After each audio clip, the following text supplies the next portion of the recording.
ડગમગતો પગ રાખતું સ્થિર મુજ દૂર નજર છો ન જાય. તો ગોઠડીમાં આપ બધા મળીને સ્વાગત કરો દેવાંશી જોશીનું.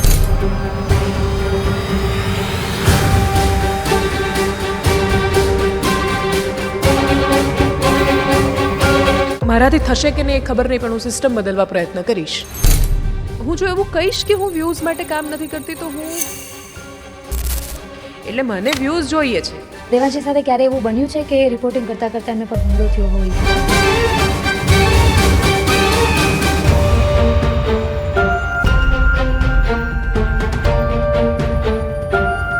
મારી પાસે લગભગ 60થી વધારે પ્રશ્નો હતા કે હું આટલા પ્રશ્નો દેવાંશીને રોકવી પડે છે કે હા, કેમ કે શબ્દ આટલું સમજાવતી, આટલું મનાવતી, આટલું સ્પષ્ટ વાતે કહેતી દેવાંશી ક્યારેય બુક લખશે? હા, મને બુક લખવી છે. હા.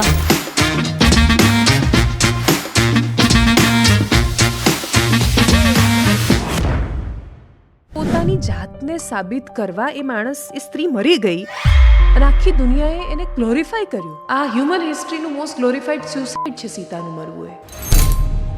એક ઘટના પછી એક આર્ટિકલ લખ્યો હતો, એમાં લખ્યું હતું કે હવે એ દરેક માની ફરજ છે કે એ છોકરો થોડો સમજાણો થાય ને એટલે આમ ટી શર્ટ ઊંચી કરીને પેલો પેટનો ચીરો બતાવે, ઘા. એટલે મારી ફરજ છે કે હું ઘા બતાવીને મારા છોકરાને કહું કે જો આ પેટ ચીરીને પેદા કર્યો છે મેં તને, રેપ બનવા પેદા નથી કર્યો. જો છોકરી રેપ પછી જીવતી હોય તો કોર્ટમાં એને પોતાનું ચરિત્ર સાબિત કરવું પડે છે. એ મરી જાય તો જ ન્યાય મળે એને. જો એ જીવતી રહી ગઈ તો એ વેશ્યા છે, જો એ જીવતી રહી ગઈ તો એ કેરેક્ટરલેસ છે. નમસ્કાર, હું છું આરજે કાજલ. અવર રાજકોટ પર ગોઠડીના આ પોડકાસ્ટમાં આપનું સ્વાગત છે. અને એક એવી વાત સાથે આજે તમારી સાથે આવ્યા છે કે આજનું જે પત્રકારત્વ જે છે એ ક્યાં બદલાયું છે, એ શું આપે છે અત્યારે સમાજને, કે કોઈ પણ વાત, કોઈ ઘટનાને કેવી રીતે રજૂ કરે છે. અને આ વાતને તમારી સાથે ચર્ચા કરવા માટે એક એવું વ્યક્તિ આપણી સાથે આજે ઉપસ્થિત છે ગોઠડીમાં કે જે પત્રકારત્વની ધાકડ છે. એમનો અવાજ પડે, એમના શબ્દો પડે અને એક નિષ્પક્ષ અને બેબાક વાત લઈને તમારી સામે આવે કે ક્યારેક તમને એવું લાગે કે ભાઈ અહીંયાથી તો સાચો જવાબ મળશે ને, શ્રદ્ધા અને ભાવ અને વાત બેસે કે સાચું માનીએ આપણે કે હા ભાઈ એક વ્યક્તિ તો એવું છે કે જે કહેવાવાળું છે. તો ગોઠડીમાં આપ બધા મળીને સ્વાગત કરો દેવાંશી જોશીનું. કેમ થેન્ક છે? You so much. Thank you. અને એક મેં પહેલી વખત તમારો વિડીયો જોયો. હું લંડનથી આવી અને મને કોઈએ કહ્યું કે ત્યાં વિડીયો જોયો દેવાંશી જોશીનો. મેં કીધું આમ ટુ બી વેરી ઓનેસ્ટ, મેં કીધું કોણ દેવાંશી? તો જ્યારે મેં આ વિડીયો જોયો ત્યારે મેં તમારી પ્રોફાઇલ સ્ક્રોલ કરી અને આઈ એમ્ડ ધેટ ડે કે હું એકવાર તમારું ઇન્ટરવ્યૂ કરીશ. ઓ થેન્ક યુ સો મચ. અને આજે એ દિવસ છે આપણી સામે. સો ફરી એક વખત તમને મારે કોઈ જ આમ તમને ઇન્ટ્રો કરાવવાની જરૂર નથી. કોઈ નાનું બાળકથી લઈને કોઈ ગામડાની કોઈ જે બહેનો છે, કોઈ ભાઈ છે કે કોઈ એવા રાજનેતા છે, એ બધાય તમારી સામે આવે ને એમની સામે જ્યારે દેવાંશીજી આવે એટલે લોકો બે વાર વિચારે કે હું શું બોલું, એવું હું શું બોલું કે હું સ્ક્રીન પર કે ઇન્સ્ટાગ્રામ પર વાયરલ ના થાઉં, કે મારી ખોટી ઇમ્પેક્ટ ના પડી જાય. એટલે લોકોમાં આવો એક ડર કયો તમે કે શું કયો કે દેવાંશી એ ડર લઈને આવી છે? Thank you so much. મારું પણ સૌભાગ્ય છે કે જી. આપણે આ સાથે બેઠા છીએ અને તમારા થકી એવા કેટલા બધા કાજલ હશે કે જેને નહીં ખબર હોય કે અમદાવાદમાં, ગુજરાતના એક ખૂણામાં શું જી. કામ થઈ રહ્યું છે. તો જી. તમે માધ્યમ બનશો મને એ લોકો સુધી પહોંચાડવાનું, એટલે ખૂબ ખૂબ આભાર તમારો. ના, ડર લઈને નથી આવી હું. ડર તોડવા માટે આવી છું. જી. નાગરિકોને એ યાદ અપાવવા માટે આવી છું કે તમે ને હું એકદમ સરખા છીએ. એમને એક ચહેરો જોઈએ છે, જે ચહેરો બોલે ત્યારે હંમેશા એવું માને કે જો આ બોલે છે તો મારાથી પણ બોલી શકાય. જી. એટલે એ ભરોસો લઈને આવી છું. અને કોઈ પણ જ્યારે મને આ રીતે ઇન્ટ્રોડ્યુસ કરે ત્યારે જ્યારે શ્રદ્ધા જેવો શબ્દ આવે ત્યારે મને ખૂબ ડર લાગે. ડર બે પ્રકારના. એક તો એ શ્રદ્ધા ખોટી ન પડવી જોઈએ ક્યારેય. એટલે હું હંમેશા જ્યારે પણ આવું કોઈ પણ ઇન્ટ્રોડક્શન થાય તો મારા મનમાં હું બે હાથ જોડીને ભગવાનને પ્રાર્થના કરી દઉં કે હે ઈશ્વર, મને એટલી તાકાત તો આપજે જ કે હું કોઈની શ્રદ્ધા ક્યારેય ડગવા ના દઉં. નહીં તો એનો ભરોસો તૂટી જશે તો એ ફરીથી નહીં બેસે. જી. અને બીજો ડર એ લાગે કે મને માણસ જ બનાવીને રાખજે. પગ નીચે જ રાખજે, નહીં તો ક્યાંક એવું ના થાય કે પછી આપણે પોતાને પણ બહુ વિશેષ કંઈક સમજવા માંડીએ. તો એક એ ડર છે, એવું હંમેશા મને એવું લાગે છે એટલો ડર હોવો જોઈએ મનમાં કે માણસ પોતાની જાતને હંમેશા કરેક્ટ કરતો રહે. તો એનો પ્રયત્ન કરું છું, પણ બાકી ડર બિલકુલ લઈને નથી આવી. ડર એ લોકોમાં હોવો જોઈએ જે લોકો ખોટું કરી રહ્યા છે, અને એમને જ ડર લાગે છે જેમને અંદરથી ખબર છે કે અમે ખોટા છીએ, અને એટલે એ પોતાનું સત્ય છુપાવી નથી શકતા જ્યારે એ કેમેરા સામે આવે છે ત્યારે. કેમેરા સામે આવે છે ત્યારે. એટલે આજે મારી પાસે હું પ્રશ્નોનો લિસ્ટ લઈને આવી છું. એટલે મારી પાસે લગભગ 60થી વધારે પ્રશ્નો હતા કે હું આટલા પ્રશ્નો એમને કેવી રીતે કરીશ, એમ કેવી રીતે પૂછીશ એમને આટલું બધું. પણ એમાંથી ઘણા પ્રશ્નો એવા છે કે હું જ એવું કહું છું કાજલ કે ભાઈ હા, આ જવાબ તો તને દેવાંશી પાસેથી મળશે જ. તો બધા લોકો એવું જોવે છે કે જમાવટ, તો બધા લોકોને છે કે ભાઈ જમાવટ પર, જો તમે ન્યૂઝ જોયા જમાવટ પર આવી ગયા છે, બસ એ સાચા છે. આ જે એમના ચહેરા પર જે સુકૂનવાળી વાત, સમાચારને લઈને સુકૂનવાળી વાત જમાવટ પર છે, એ વાત હું કહી શકું. હવે જ્યારે જમાવટની વાત આવે તો જમાવટ એવો શબ્દ છે કે ભાઈ જમાવટ પડી ગઈ, તો તમે આ નામ કેવી રીતે આપ્યું? કેમ તમે નક્કી કર્યું કે મારી ચેનલ જે છે ડિજિટલ પ્લેટફોર્મ પર એનું નામ જમાવટ હશે?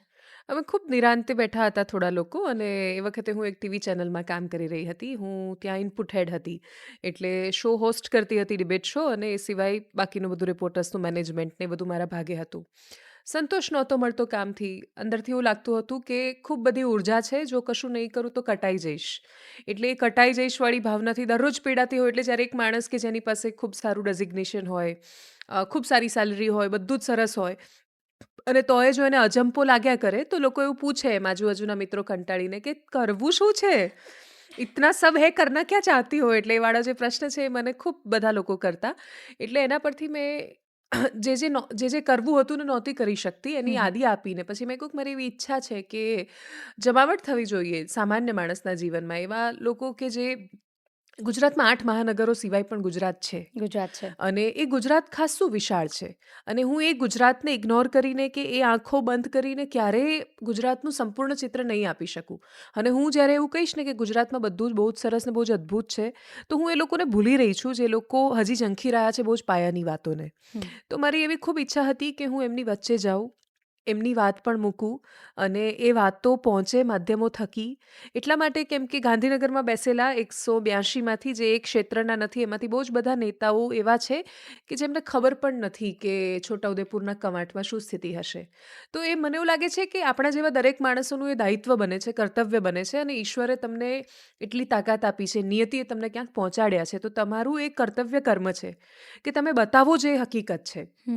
કોઈ જ તમારે એમાં કોઈ બાયસ નથી રહેવાનું કે આ બતાવશું તો તમારે વિચારવાનું છે કે તમે આ બતાવશો તો શું થશે.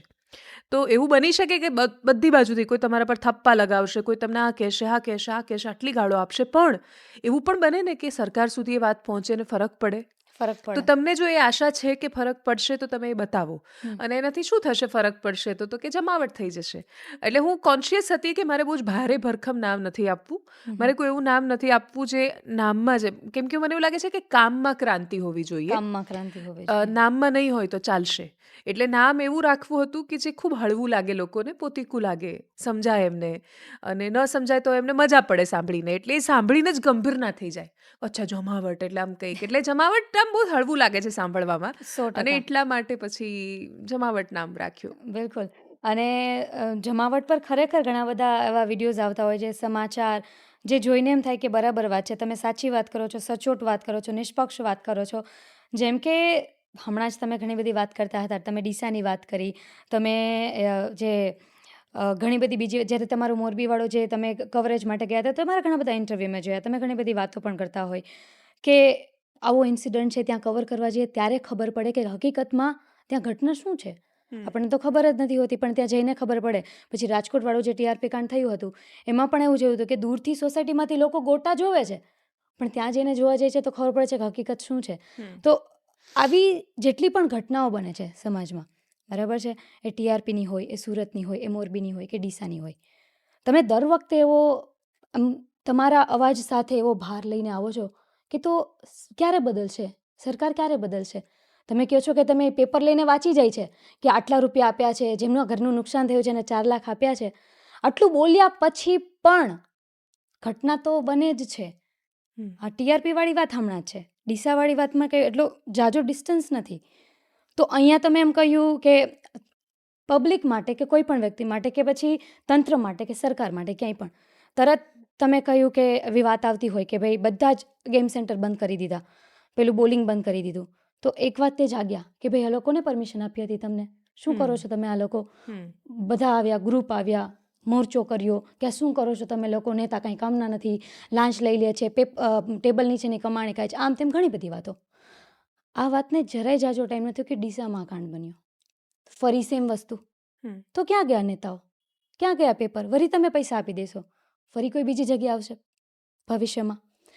તો આ વાત એટલા માટે કેવી છે કે ઇમ્પેક્ટફુલ છે ખરા એમ આટલી વાત કરવી? એટલે હું એટલે કહીશ એમ કેમ કે આ કેટલી આશા સાથે જીવવાનું કામ છે. એટલે આમ મીડિયાને બહુ બધા લોકો એવું કહે કે કેટલું નેગેટિવ સતત બોલ્યા કરવું અથવા સતત જોયા કરવું, મીડિયામાં નકારાત્મકતા સિવાય કશું જ નથી, એ રીતે ઘણી બધી વાર એને જોવામાં આવે છે.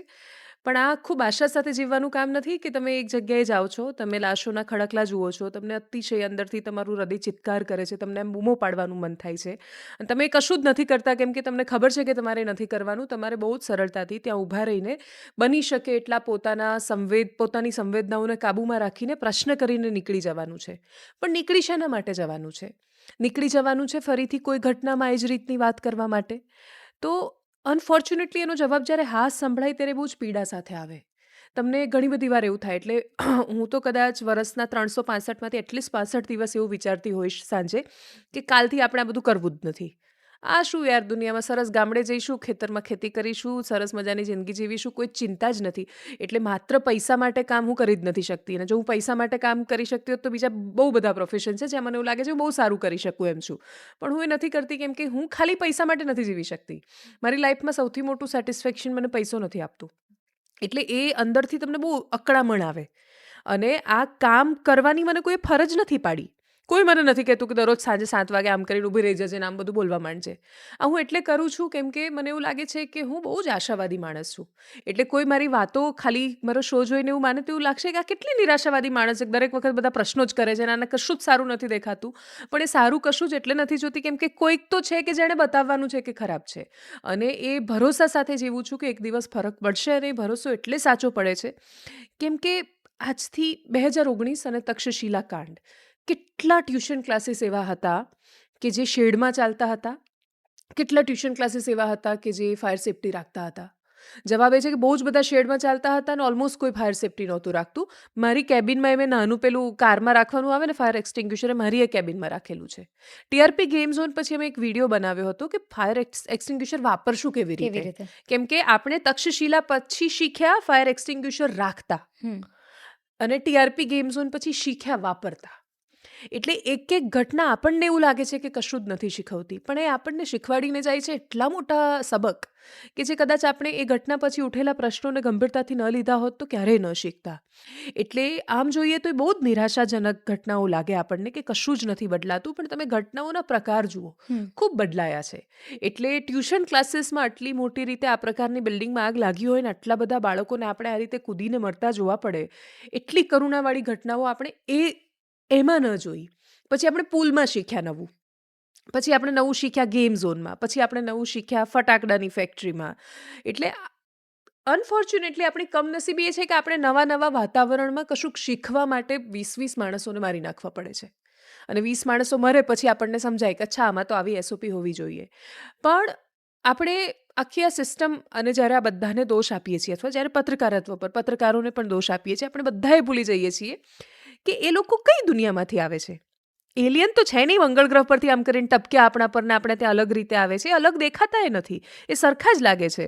એટલે મારામાં પણ જો કોઈ ગુણદોષ છે, સરકારમાં પણ કોઈ ગુણદોષ છે, સિસ્ટમમાં બેસેલા અધિકારીઓમાં પણ ગુણદોષ છે, તો એ સમાજનો ગુણદોષ છે. આપણે ભૂલીએ છીએ કે તો એ જ સમાજના લોકો છે જે આપણી આજુબાજુ ફરે છે. આપણા ઘરમાંથી પણ સરકારી નોકરી કરતા માણસો હશે ને. એમને આપણે પૂછ્યું કે સરકારી નોકરીમાં પગાર તો એમનો 60,000 છે, ગાડી કેમ નહીં લાવ્યા? આપણે એમને પૂછ્યું એ પત્રકારને કે પગાર કેટલો મળે છે? પગાર 70,000 છે. તો કેવી રીતે આ કરી શક્યા? આપણે મંત્રી બને છે જ્યારે આપણી આસપાસના માણસો, તો આપણને કેમ એ પાવર ફીલ થાય છે? રસ્તા પર એક્ટિવા લઈને જતી હોઉં, હેલ્મેટ ના પહેર્યો તો એ ઓળખાણ આપીએ છીએ કે ભાઈ મારો ધારાસભ્ય આ છે. તો કોણ છીએ આપણે? એ આપણું પ્રતિબિંબ છે. આપણે જે દિવસે એ નહીં સ્વીકારીએ ને કે આપણે આ છીએ, આપણને નથી ગમતો એ ચહેરો જોવો, એટલે આખી દુનિયા પર આવે ને એટલે હું જ્યાં સુધી આમ આંગળીઓ કરીશ ત્યાં સુધી બધાને બહુ જ ગમશે. પણ એ જ વસ્તુ જ્યારે હું થોડી આમ અરીસો આમ ફેરવીને પોતાની સામે કરવાનું કહીશ તો નહીં જોવે કોઈ. બધા જ એવું કહેશે કે તમને કંઈ દેખાતું જ નથી, નેગેટિવ જ દેખાય તમને એમ. તમને જેવું આપણે કોઈને હેલ્મેટનું પૂછવા જઈએ ને એટલે એવું જ કહેશે કે તમે સરકારને પૂછો ને રસ્તા પર આર યુ પરમિશન. બે અલગ વિષય છે. બે અલગ વિષય આર યુ પરમિશનનું પૂછવાનું જ છે મારે. ત્યાં ન પૂછું તો તમારે મને લાખ પ્રશ્ન કરવાના છે. તમે જ છો કે જે મને પ્રશ્ન કરશો ને નીચે લાવશો ને મને કહેશો કે આ કરવાનું છે. પણ દેટ ડઝન્ટ મીન કે તમને રાઈટ છે કંઈ પણ કરવાનો. એટલે સમાજમાંથી સરકાર બને છે, પત્રકારો સમાજમાંથી બને છે, અધિકારીઓ સમાજમાંથી બને છે. એક એક માણસ આ સમાજનો હિસ્સો છે. એ કોઈ જ બીજા ગ્રહથી નથી આવ્યા, બીજા દેશમાંથી એ નથી આવ્યા. અને અહીંયા જે મોટા ભાગે કામ કરી રહ્યા છે તો આ રાજ્યનો હિસ્સો છે. જી. તો જે કાટ લાગ્યો છે, જે સમસ્યાઓ છે, મને એવું લાગે છે આપણે આપણી અંદર એનો જવાબ લેવાનો છે. એટલે આ તો બહુ જ આશા સાથે અને બહુ જ ધીરજ સાથે કામ કરવાની વાત છે કે ગળા ઘસાઈ જશે, એક દિવસ હું એ ગરડી થઈ જઈશ, પણ છતાંય હું આ બધું એટલે કરી રહી છું કેમ કે મારો એટલો સ્વાર્થ છે કે મારું બાળક જ્યારે મોટું થાય ત્યારે એ મને જ્યારે પ્રશ્ન પૂછશે કે તને આટલી બધી ફરિયાદો હતી તો તું તો સિસ્ટમમાં એવી જગ્યાએ હતી કે જ્યાં 0.1% તો 1.1% ફરક પાડી શકતી હતી, અને ફરક ન પાડી શકે તો પ્રયત્ન કરી શકતી હતી. તે શું કર્યું? ત્યારે હું એવું કહીશ કે કોઈ જ નહીં બદલાય ને કશું જ ફરક નથી પડતો એવું માનીને કંઈ જ ના કર્યું. મને એવું થયું કોઈ નથી કરતું તો હું શું કામ કરું. અને એટલે એ મોરબી બ્રિજ પછી મને એ જ વિચાર આવ્યો, જો હું મોરબીમાં રહેતી હોત તો એવી શું ગેરંટી છે કે હું મારા બાળકને લઈને ત્યાં ના ગઈ હોત. આજે બધા રસ્તા છે એમાં કરપ્શન થાય છે, આ પુલ છે જે અચાનક જ આમ તૂટી જાય છે બનતા હોય ત્યારે, તો એના પર એટલા માટે બૂમો પાડીને પ્રશ્ન કરવા બહુ જરૂરી છે કેમ કે એ જગ્યાએ તમે હોઈ શકો છો. આપણે રાહ જોઈએ છીએ આપણા નજીકના કોઈક માણસના જવાની ને પછી જ આપણને ફરક પડે છે. પહેલાં ફરક પડવા માંડે અને મરેલા દરેક માણસમાં એકવાર પગરખામાં પગ મૂકો. એ જે વિઝ્યુઅલ છે ને બહુ જ આમ પીડાદાયક લાગે. એવું લાગે ને કે મીડિયા આને સેન્સેશનલાઇઝ કરી રહ્યું છે કે ભાઈ પાછળ આમ મ્યુઝિક વગાડે છે અને ડાર્ક થીમ કરી છે. એટલા માટે કેમ કે તમે ગ્રાઉન્ડ પર નથી. તમને એ સંવેદના સમજાવવા માટે અમે મ્યુઝિક વાપરીએ છીએ કે તમે આ ગીત સાંભળો ને રડો. શહીદોનો જે મૃતદેહ આવે ને એમને બતાવો અને પછી એ મેરે વતન કે લોગો આવતું હોય ને બતાવો. એ મેરે વતન કે લોગો વાગતું હોય બધી ઇફેક્ટ થાય છે મ્યુઝિકની અને એમને ખબર પડે છે કે અમારા દેશ માટે ગયો છે. એ જ લાગણી બતાવવી પડે છે કેમ કે તમને તો ખબર જ નથી. તમે જોયું જ નથી કે એક છોકરું છે મોરબીની પુલમાં, એનો હાથ આમ રહી ગયો હતો એની જ્યારે લાશ નીકળી બહાર ત્યારે. તેનો મતલબ એ છે કે એણે બચવા માટે હાથ લાંબો કર્યો હશે. એ આમ હાથ સાથે મર્યો. એ જ્યારે એની લાશ આવી ત્યારે આમ આવી હતી. હું કેવી રીતે કહું તમને કે આ થયું છે? હું તમને એટલે કહી રહી છું ને હું એટલા માટે મને ફરક પડી રહ્યો છે કેમ કે મને એ વિચાર આવે છે કે મારે તો બાળક છે, હું પણ માણસ છું, મારે મા બાપ છે, મારે પરિવાર છે, મને બહુ જ વાલા છે. એમની સાથે કંઈ થાય તો મને એવું લાગે છે હું દુનિયા હલાવી દઉં. હું ના છોડું કોઈને.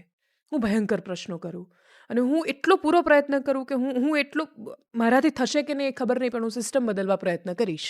એટલે ભગતસિંહનું મૃત્યુ થયું ને એમને ફાંસીએ ચડાવ્યા, એ શહીદ થયા, બીજા દિવસે તો આઝાદી નહોતી જ મળી. એમને ખબર જ હતી બીજા દિવસે નહીં મળે. તો એમણે પ્રયત્ન કર્યો. ગાંધીજી આમ પોતળી પહેરી દીધી તો એમણે જેવી પોતળી પહેરી કપડાં ત્યજીને તરત જ આખા દેશમાં અલખ નહોતો જાગી ગયો, પણ જાગ્યો એક દિવસ. એટલે એ પ્રક્રિયા છે ને એ પુષ્પના ખીલવા જેવી પ્રક્રિયા છે. એટલી ધીરી છે કે એ દેખાતી જ નથી પણ એ થાય છે, એ સતત થાય છે. આ સંવાદ આપણે જ્યારે કરી રહ્યા છીએ ને કોઈક સાંભળી રહ્યું છે છેવાડાના ગામમાં, એટલે જામનગરના એક ગામડામાં બેસેલો એક ખેડૂત છે, એને ભરોસો આવશે કે જો કોઈ મને નકલી પેલું મને જબરદસ્તી કોઈ મારી સાથે આ યુરિયા આપી દે છે, મારે એનું નથી લેવાનું, ના પાડીશ, અને ના પાડતા શીખશે. એ જે દિવસે એ શીખશે મને એવું લાગે છે કે બહુ જ ધીરે ધીરે, પણ આ નહીં તો એની પછીની પેઢી, એની પછીની પેઢી, પણ ફરક પડશે.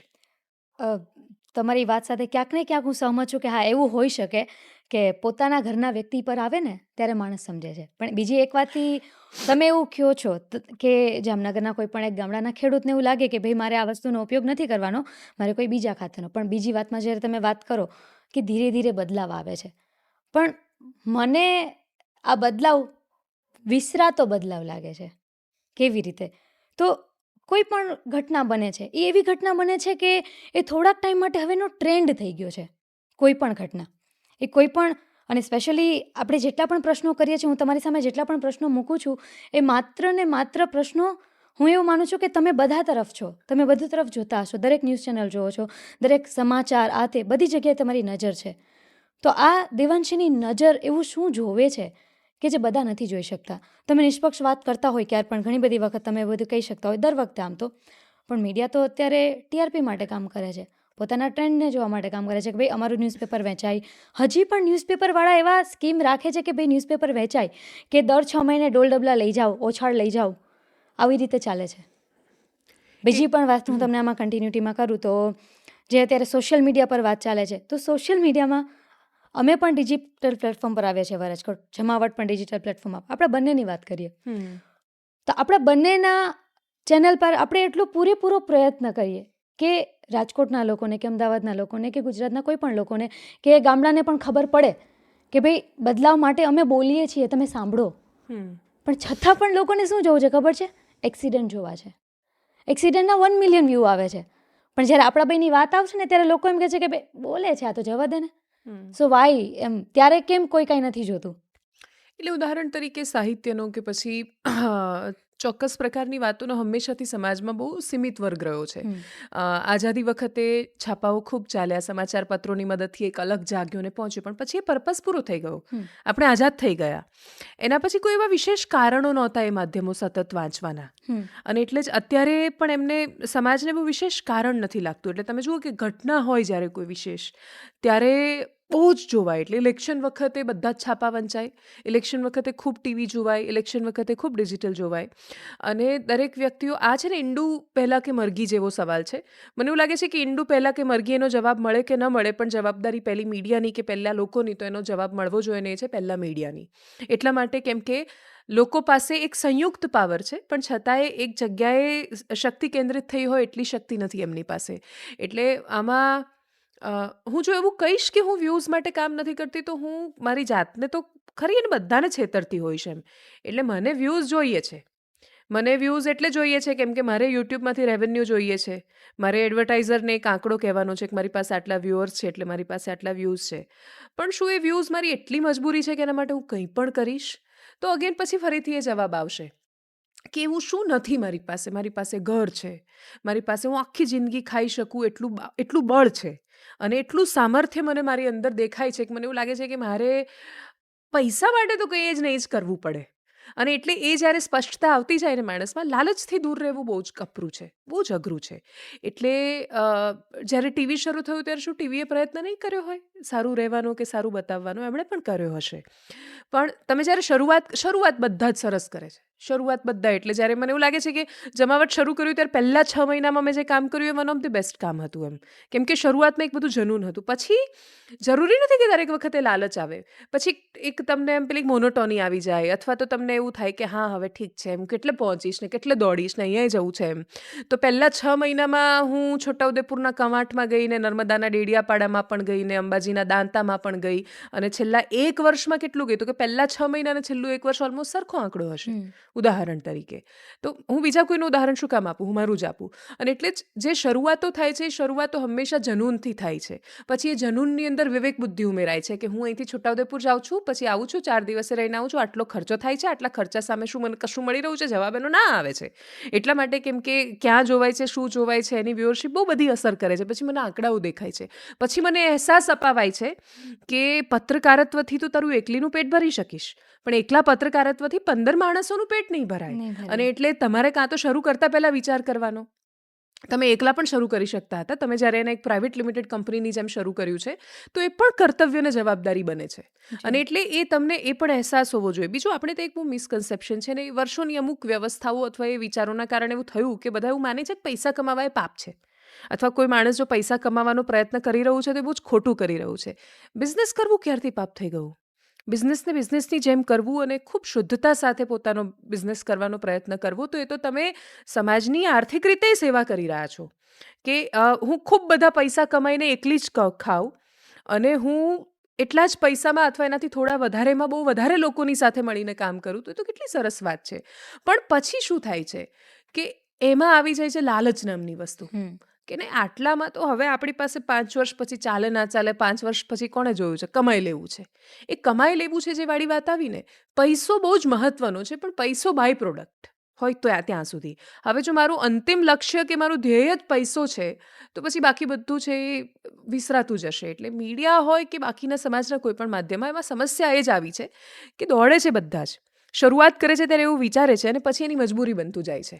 એટલે હું ઘણી બધી વાર હું પત્રકારત્વના છોકરાઓના એક્ઝામ્પલ આપતી હોઉં છું કે તમે જ્યારે કોઈ પણ રેસ્ટોરન્ટમાં જાઓ એટલે આમાં થાળી જેવું છે કે એક રેસ્ટોરન્ટ શરૂ થઈ હતી, એ થાળી આપતી હતી. પછી એણે જોયું કે યાર લોકો મંચુરિયન બહુ ખાઈ રહ્યા છે અને મારા દાળ ભાત બગડી રહ્યા છે દરરોજ. શીરો ખાવામાં તો કોઈને રસ જ નથી. બધા જ એવું કહે છે કે કંઈક સરસ એમ એક ઇનોવેટિવ ડેઝર્ટ લઈને આવો. આ બધા પેલા નાઇટ્રોજનનો ધુમાડો ઉડતા હોય એવા ડેઝર્ટના જમાનામાં તમે આ શીરો ખવડાવશો સત્યનારાયણ ભગવાનના પ્રસાદ જેવો તો નહીં ભાવે બધાને. થોડા લેટેસ્ટ બનો. એટલે લેટેસ્ટ બનવામાં 4-5 વાનગીઓ એડ કરે.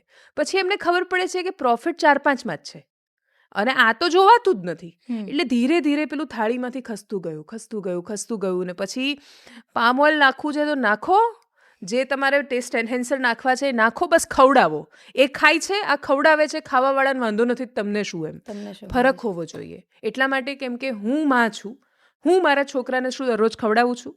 મેગી 2 જ મિનિટમાં બને છે, મારા માટે બહુ જ ઇઝી છે, પણ હું મારા છોકરાને ખવડાવું છું. જવાબ ના છે. તો મીડિયાનું કામ માનું છે. એ છોકરાઓને ગમે કે ન ગમે.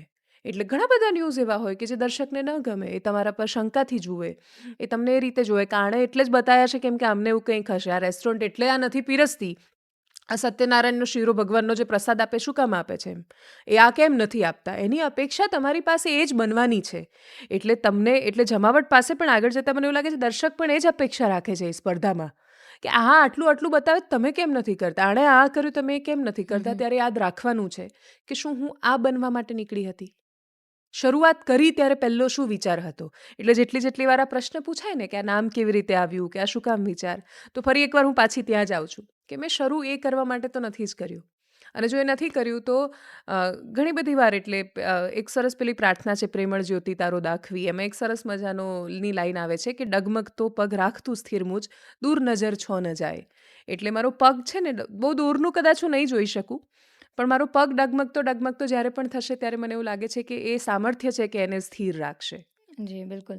પણ તમારા શબ્દોમાં, તમારી વાતોમાં અને તમારી કામ કરવાની રીતમાં એ ઝળકે છે કે દેવાંશી એવું નથી ઈચ્છતી કે માત્ર પૈસા માટે કામ કરવું છે. પણ તમે જે થાળી મને બતાવી છે એ થાળીમાં હું જોઉં છું કે તેમાં સત્યનારાયણ કથાનો શીરો છે, પણ એમાં એની સાથે સાથે લોકોએ ક્યાંક એને હટાવીને કપટ ભેળવ્યું છે કે ભાઈ થાવ હોય એ થાય, હું તો આ કરીશ. સેમ વસ્તુ એવી રીતે તમે જે કહો છો કે ખાવાવાળાને વાંધો નથી તો ખવડાવવાવાળાને શું વાંધો છે. તો આ વસ્તુ બધે જ થઈ ગઈ છે. એ તમે તંત્રમાં કહો, સમાજમાં કહો, એજ્યુકેશનમાં કહો, ઇકોનોમીમાં કહો, ક્યાંય પણ એ થાળીમાં છે ને કપટની ડીશ એક આવી ગઈ છે વાનગી જે લોકો પ્રેમથી ખાય છે અને ખવડાવે છે. હા, પણ પછી એક દિવસ બધા એક સાથે બીમાર પડશે ત્યારે શું થશે આ દેશનું? કાંઈ ફેર બસ નહીં એ પડે. વિચારીને પ્રયત્ન કરવાનો કે જાતે નહીં ખાવાનું અને એ પીરસવાનું પણ નહીં જે પોતાના છોકરાને નથી આપતા. આપણને બધાને કોઈની પડી ન હોય પડી હોય, આપણને આપણા બાળકોની પડી હોય છે. એટલે ને આપણે છતાંય બહુ જ કોન્ફિડન્સથી એમની આંખોમાં આંખો નાખીને જો એમને ખોટું બોલી શકતા હોઈએ કે અમે દરરોજ તારા ભવિષ્યની પથારી ફેરવીએ છીએ, અમે દરરોજ આ હવામાં ઝેર નાખી રહ્યા છીએ, હું દરરોજ 18 પર એસી રાખીને ફૂલ ગ્લોબલ વોર્મિંગ તારા માટે કરી રહી છું, હું અનેક ઝાડ કાપીને તારા માટે બહુ જ ડિઝાસ્ટર જેવી પ્રકૃતિ મૂકીને જવા જઈ રહી છું, હું કોઈ જ નિયમોનું પાલન ન કરીને અને જે નિયમ બનાવવાવાળા છે એ જે સાવ ચોરી કરે છે એને ચૂપચાપ સહન કરીને હું તારા માટે ખાડો ખોદી રહી છું, ખતરનાકવાળો. અને એક દિવસ હું તને એમાં ફેંકીને જતી રહીશ. આપણે નહીં હોઈએ હંમેશા આપણા બાળકો સાથે. એ બાળકોની કરોડરજ્જુ ટટ્ટાર હશે જ નહીં. મારી હોય તો એની હોય ને. એટલે એ તો જરૂરી નથી કે હું જે બનાવવા ઈચ્છું છું એ જ બને અને મા બાપની કરોડરજ્જુ ટટ્ટાર ન હોય તો બાળકની ન થાય. પણ મોટા ભાગે આદર્શ પરિસ્થિતિમાં એ શીખશે મારામાંથી. અને મારામાંથી શું શીખશે? એટલે જો હું કચરો રસ્તા પર નહીં ફેંકું તો એ નહીં ફેંકે. પણ હું ફેંકું પછી એવું કહું બેટા નહીં ફેંકવાનો એમ. તો આજકાલના બાળકો તો ખતરનાક છે એમ. એ તો મોઢા પર ચોપડાવશે. એટલે મને એવું લાગે છે કે એ બાળકોને જો ખરેખર પ્રેમ કરતા હોઈએ તો આપણે બહુ જ બધા પ્રશ્નો છે એનો બીજા કોઈને નહીં, પોતાને પૂછીને પોતાને જવાબ આપીશું તો આપણે કંઈક સારું કરીશું. આમ તો પ્રશ્નો હું એવા રીતે કરું છું ને કે બીજી કોઈ વાત જ નથી, મારે ઘણી બધી બીજી પણ વાત કરવી છે. પણ અત્યારે સ્પેશિયલી જ્યારે તમે બાળકની વાત કરો છો અને તો અત્યારની જે નવી જનરેશન છે કે જેનામાં બિલકુલ પેલું કહેવાય ને પેશન્સ જ નથી રહ્યું. એમને તમે એક ગેમ રમવા આપો છો ને તો બી એને બસ થોડીક વાર જ રમવી છે, પછી એને નથી રમવી. એનો કોઈ વિડીયો જોવો છે તો ને એ પેલી સ્ક્રોલિંગની જે આદત છે ને, મને છે ને હજી યાદ છે કે મને એક વખત અમારા એક ટીચરે કહ્યું કે જે સ્ટેટસવાળું જે ફીચર આવ્યું હતું ને એ ક્યાં ભયાનક ફીચર છે સ્ટેટસ, જે 15 સેકન્ડમાં બદલતું હવે 30 સેકન્ડમાં બદલે છે. તો 15 સેકન્ડ 30 સેકન્ડમાં તમે આજે રમેશભાઈ, મુકેશભાઈ, દેવાંશી કે સંકેત કે પછી અર્જુન કે પછી આ લોકોના સ્ટેટસ જુઓ છો કે એક કાશ્મીરમાં ફરે છે, એકના ઘરે કોઈ અવસાન થયું છે, એક કંઈક બીજી જ પ્રવૃત્તિમાં છે. તો તમે વિચારો કે તમે એ 5-6 મિનિટની અંદર એ સ્ટેટસ કેટલી વાર જોયું, તો તમારા મગજને કેવા અલગ અલગ સેકન્ડ્સમાં મેસેજ ગયા છે. તો આવા જ મેસેજ અત્યારે સેકન્ડ્સમાં બાળકોની અંદર ગયા છે કે ઓકે આ છે, આ છે, આ છે, આ છે. તો એના કારણે એની વિચારવાની શક્તિ, એની જે ઉર્જા છે એ પણ સેકન્ડ્સમાં બદલાઈ છે. એ ક્યારેક બિલકુલ ડાઉન થઈ જાય છે, એ ક્યારેક ફૂલ ઉત્સાહી હોય છે. તો આને સંભાળવા માટે દેવાંશી જેવી મમ્મી બધાને નથી મળવાની. તમે એવું સમજાવો છો કે ભાઈ કચરો નાખ્યો, કામ ના કરો, પણ એવા પણ બાળકો છે કે જેને શીખવું છે, કરવું છે, જાણવું છે, પણ એમને નથી મળતું. તો ત્યારે દેવાંશી એઝ અ પત્રકાર, એઝ અ મમ્મી, એ શું એવું કહેશે એવા મા બાપને કે એ એમના બાળકોમાં શું ધ્યાન રાખે? એટલે સૌથી પહેલું તો મા બાપ પણ મને એવું લાગે છે કે એ પણ માણસ છે. એટલે કંઈ પણ સારું કરવાની બહુ જ પ્રાથમિક શરત એ છે કે તમે એક તો બહુ જ સારા માણસ હોવા જોઈએ. અને આપણે માણસને કેમ બધાથી અલગ રાખ્યો? આપણે એવું કેમ નથી કહેતા કે ભાઈ ઉંદરનો એ રાઈટ છે કે આનો હ્યુમન રાઇટ્સ જ છે, માણસના જ બધા અધિકારો છે. એટલા માટે કેમ કે માણસે બનાવ્યા. એટલે માણસ નામનું મગજરું બહુ જ નાનું પ્રાણી, અને દુનિયાના કેટલા બધા વિશાળ પ્રાણીઓ છે એને કાબૂમાં કર્યા. યુવલ નોઆ હરારી બહુ જ સારા લેખક છે. એમની સેપિયન્સ ને આપણા સામે આવી રહેલા પડકારો પર બહુ બધા એમના પુસ્તકો છે, બહુ જ સરસ સરસ. એમાંથી એ છે ને હ્યુમન હિસ્ટ્રી પર બહુ સરસ વાત કરે છે સેપિયન્સમાં. એના પછી એ આપણી સામે 21 challenges in front of 21st century વિશે જ્યારે વાત કરી રહ્યા છે, 21મી સદીના આપણા પડકારો, તો એમાં માર્કેટવાળી જે વાત આવે છે અથવા માણસના ઇવોલ્યુશનની જે વાત આવે છે, એમાં બહુ સરળ છે કે આપણે એ રીતે ચાલીએ છીએ જે રીતે માર્કેટ ચાલે છે. એટલે માર્કેટે આપણને બહુ જ બધી વસ્તુઓ અને પ્રોડક્ટ વાપરતા કર્યા. એટલે હું મારા શોમાં બહુ જ બધી વાર એક્ઝામ્પલ આપું છું વાળ ધોવાનું, કે મારી મમ્મીએ કલ્પનાએ નહોતી કરી કે એક દિવસ ખરેખર હું સાબુ પછી શેમ્પૂમાં પણ 2-3 ઓપ્શન જ હતા, એની જગ્યાએ 15 ઓપ્શન. એના પછી શેમ્પૂમાં પણ ઇન્ગ્રેડિયન્ટ જોઈશ, એમ કે ભાઈ ડુંગળી બધું કટ્ટાશે, પાછા આયુર્વેદને ડુંગળી પર આવશે પાછા. અને એના પછી શેમ્પૂ કરીશ, પછી હું કન્ડિશનર વાપરીશ, પછી હું સીરમ કરીશ, પછી હું પાછી ટ્રીટમેન્ટ કરાવીશ હેરની બધી જ. અને તોય વાળ મમ્મી જેવા તો નહીં થાય. ખબર નહીં શું કામ. એનું કારણ એ છે, ખબર છે બધાને શું કામ. માર્કેટે આપણને ફોમો આપ્યો, ફિયર ઓફ મિસિંગ આઉટ, કે બધા બધું કરી રહ્યા છે ને હું રહી ગઈ છું એ સમયમાં. એટલે શું તમને ફોમો આવે છે? જો તમને આવે છે તો પછી બાળકને કેવી રીતે આપણે રોકીશું? એટલે આને રોકવાનું પેરેન્ટિંગ છે ને બહુ જ સબ્જેક્ટિવ છે. હું એવું માનું છું કે પેરેન્ટિંગ પર સમજના સંવાદો હોવા જોઈએ, એના પર લેક્ચર ના હોય. એટલા માટે કેમ કે મારી હંમેશા એવી પ્રાર્થના હોય કે મારી મમ્મી જેવી મમ્મી છે ને એની 50%માં ભાગની પણ મમ્મી બની શકું ને તો મારું જીવન સફળ. અને 100% શક્ય જ નથી એવું લાગે છે મને. એ જે કરતી ને મારા માટે, હું જ્યારે યાદ કરું છું મને એવું થાય છે, મને કોઈ એવું કહે કે તું તારા બાળક માટે આટલું બધું જ છોડી દે, હું કદાચ છોડીએ દઉં, પણ હું યાદ નહીં કરું એને. એટલે હું મારા મનમાં શું ક્યારે એ રંજમાંથી બહાર આવીશ? હું મુક્ત છું, બસ બાળક જ દુનિયા છે. એટલે હું બધું જ નોકરી ને કામ ધંધો ને બધું જ છોડી દઉં, ખાલી બાળક પાસે છું, તો એ મારું મન 100% ત્યાં રહેશે. અને મન ત્યાં રહ્યા પછી હું મારી મમ્મી જેટલા ડેડિકેશનથી મારી સાથે રહેતી, અને એ ડેડિકેશન એનું માત્ર ભૌતિક રીતે નહોતું કે માત્ર મેન્ટલી એને કોઈ પીડાઓ નહોતી, એવું નહોતી. એને તો દુનિયાભરની તકલીફો હતી, એને તો બધી બાજુથી મેણાટોણા હતા, એને તો બધી બાજુ એવું હતું કે એને તો ખાલી છોકરીઓ હતી. એટલે જે બીજું માણસ આવે ને એટલે એને વળગીને એવું કહે કે કશો વાંધો નહીં હો, એ તો ભગવાને જે છોકરીઓ આપી છે એને છોકરા માનવાના એમ. એટલે એ પણ પાછું ક્યારેક મનમાં એવું માને એમ કે ના, ભગવાન મારું એ સારું કરશે એમ. ક્યારેક એને પણ એ તો વિચાર આવ્યો હશે ને કે ભગવાને મને જ દુઃખ આપ્યું છે એમ. એટલે છોકરીઓ દીકરી મળે, દુઃખ મળે, એવા માનસમાંથી બહાર આવીને પાછી છોકરીઓને એવી રીતે મોટી કરવાની કે જે મારા પર ગુજરી છે ને તાર પર નહીં ગુજરવા દઉં, હા, તને બહુ સ્ટ્રોંગ બનાવીશ. તો એ તો કેટલી બધી વિષમતાઓ સામે લડતી હતી. એને તો કેટલા બધા લોકોને જવાબ આપવાના હતા, એણે કેટલા બધાને સાચવવાના હતા. હું બહુ જ બહેતર દુનિયામાં છું. અને એ બહેતર દુનિયાનું ઉદાહરણ, તમે જે પહેલો ક્વેશ્ચન કર્યો હતો ને, જ્યારે જ્યોતિબા ફૂલે કે સાવિત્રીબા ફૂલે છોકરીઓને ભણાવવાનો પ્રયત્ન કરતા હતા, કે પછી પોતાના સમયના સુધારકોએ જ્યારે પ્રયત્નો કર્યા ત્યારે કોઈ ચાન્સ નહોતા. એમણે ક્યારેય કલ્પના નહીં કરી હોય ત્યારે કે એક વખત એવો દિવસ આવશે કે બે છોકરીઓ આ રીતે બેસીને વાત કરતી હશે, પણ છતાં એમણે પ્રયત્નો ન છોડ્યા. એટલે બદલાવ આવે છે. એ પહેલા સવાલનો જવાબ આમાં આપ્યો. એટલે મારી બદલાવ આવે મમ્મીએ છે. પણ ક્યારેય એમાં નહીં વિચાર્યું હોય કે ખરેખર એવો બદલાવ આવશે કે એ ખૂબ આમ ફ્લોન્ટ કરી શકશે કે હું બહુ ખુશ છું કેમ કે મારી દીકરીઓ જ છે ખાલી. એણે ક્યારેય નહીં વિચાર્યું હોય કે એવો સમય આવશે કે જ્યારે દીકરાઓ છે એ પથ્થર જેવા સાબિત થતા હશે અને દીકરીઓ છે એ બધું સાચવતી હશે. જી. તો આ સમય આટલો જલ્દી બદલાશે એની એણે કલ્પના નહોતી કરી, પણ એણે એનું કામ સારી રીતે કર્યું. અને એટલે જ આપણું જેમ કે આપણા ભાગે આવ્યું છે એટલે મેં પસંદ કર્યું છે બાળકને દુનિયામાં લાવવાનું. મારું બાળક મારી ભૂલ નથી. મારું બાળક માત્ર કોઈ શારીરિક સંતોષ માટે પેદા થઈ ગયેલું એક શરીર નથી. એ મારું માનસ સંતાન પણ છે, એ ખાલી શારીરિક સંતાન નથી. અને એટલે જ મારું એના માટે શું કર્તવ્ય બને છે, બસ એ કર્તવ્ય હું પૂરા કરું, કેમ કે બધાના કર્તવ્યો બહુ અલગ અલગ છે. આ તો સ્ટ્રગલ તો ખાલી એમ કે એક ઓફિસમાં આમ બ્લેઝર પહેરીને બેસેલી છોકરી ઘરે એને બાળકને સાચવવાવાળા 2 લોકો પણ હશે, એનું સ્ટ્રગલ દેખાય. કોઈ દિવસ કન્સ્ટ્રક્શન સાઇટ પર કામ કરીને જો માથે ઈંટો લઈને જતી હશે ને એની બાજુમાં એટલા તડકામાં ઘોડીઓ બાંધીને પેલી સ્ત્રી સોડાવતી હશે ને છોકરું એક ફરિયાદ નહીં કરે. એ બેન એવું કહેશે નહીં કે મારે તકલીફ છે. એટલે તકલીફો બહુ છે દુનિયામાં. તમે કઈ રીતે જુઓ છો? તમે કઈ એટલે રીતે જુઓ પેરેન્ટિંગ છો? બહુ જ સબ્જેક્ટિવ છે. એના માટે કોઈ જ એડવાઇસ ના હોય. એ બહુ જ પર્સનલ છે એવું લાગે છે મને.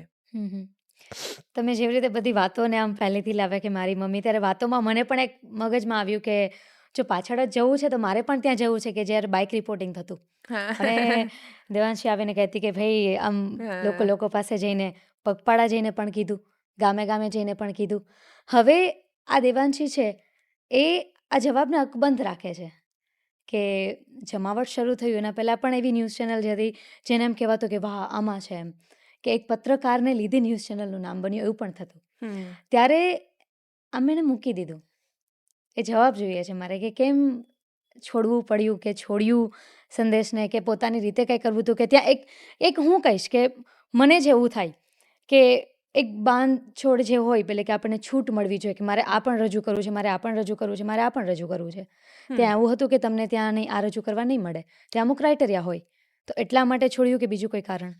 એટલે મને એવું લાગે છે કે હું એવું કહું કે મને સંદેશે કામ ના કરવા દીધું કે ફ્રીડમ ના આપી તો મારા જેટલું કૃતજ્ઞ કોઈ નહીં હોય એમ. એટલે આ ગ્રેટિટ્યૂડ નામનો શબ્દ જ દુનિયામાં એક્ઝિસ્ટ નથી કરતો જો દેવાંશી એવું કહે ને કે સંદેશે કંઈ ના કર્યું. એટલા માટે મેં 5-5.5 વર્ષ ત્યાં કામ કર્યું છે.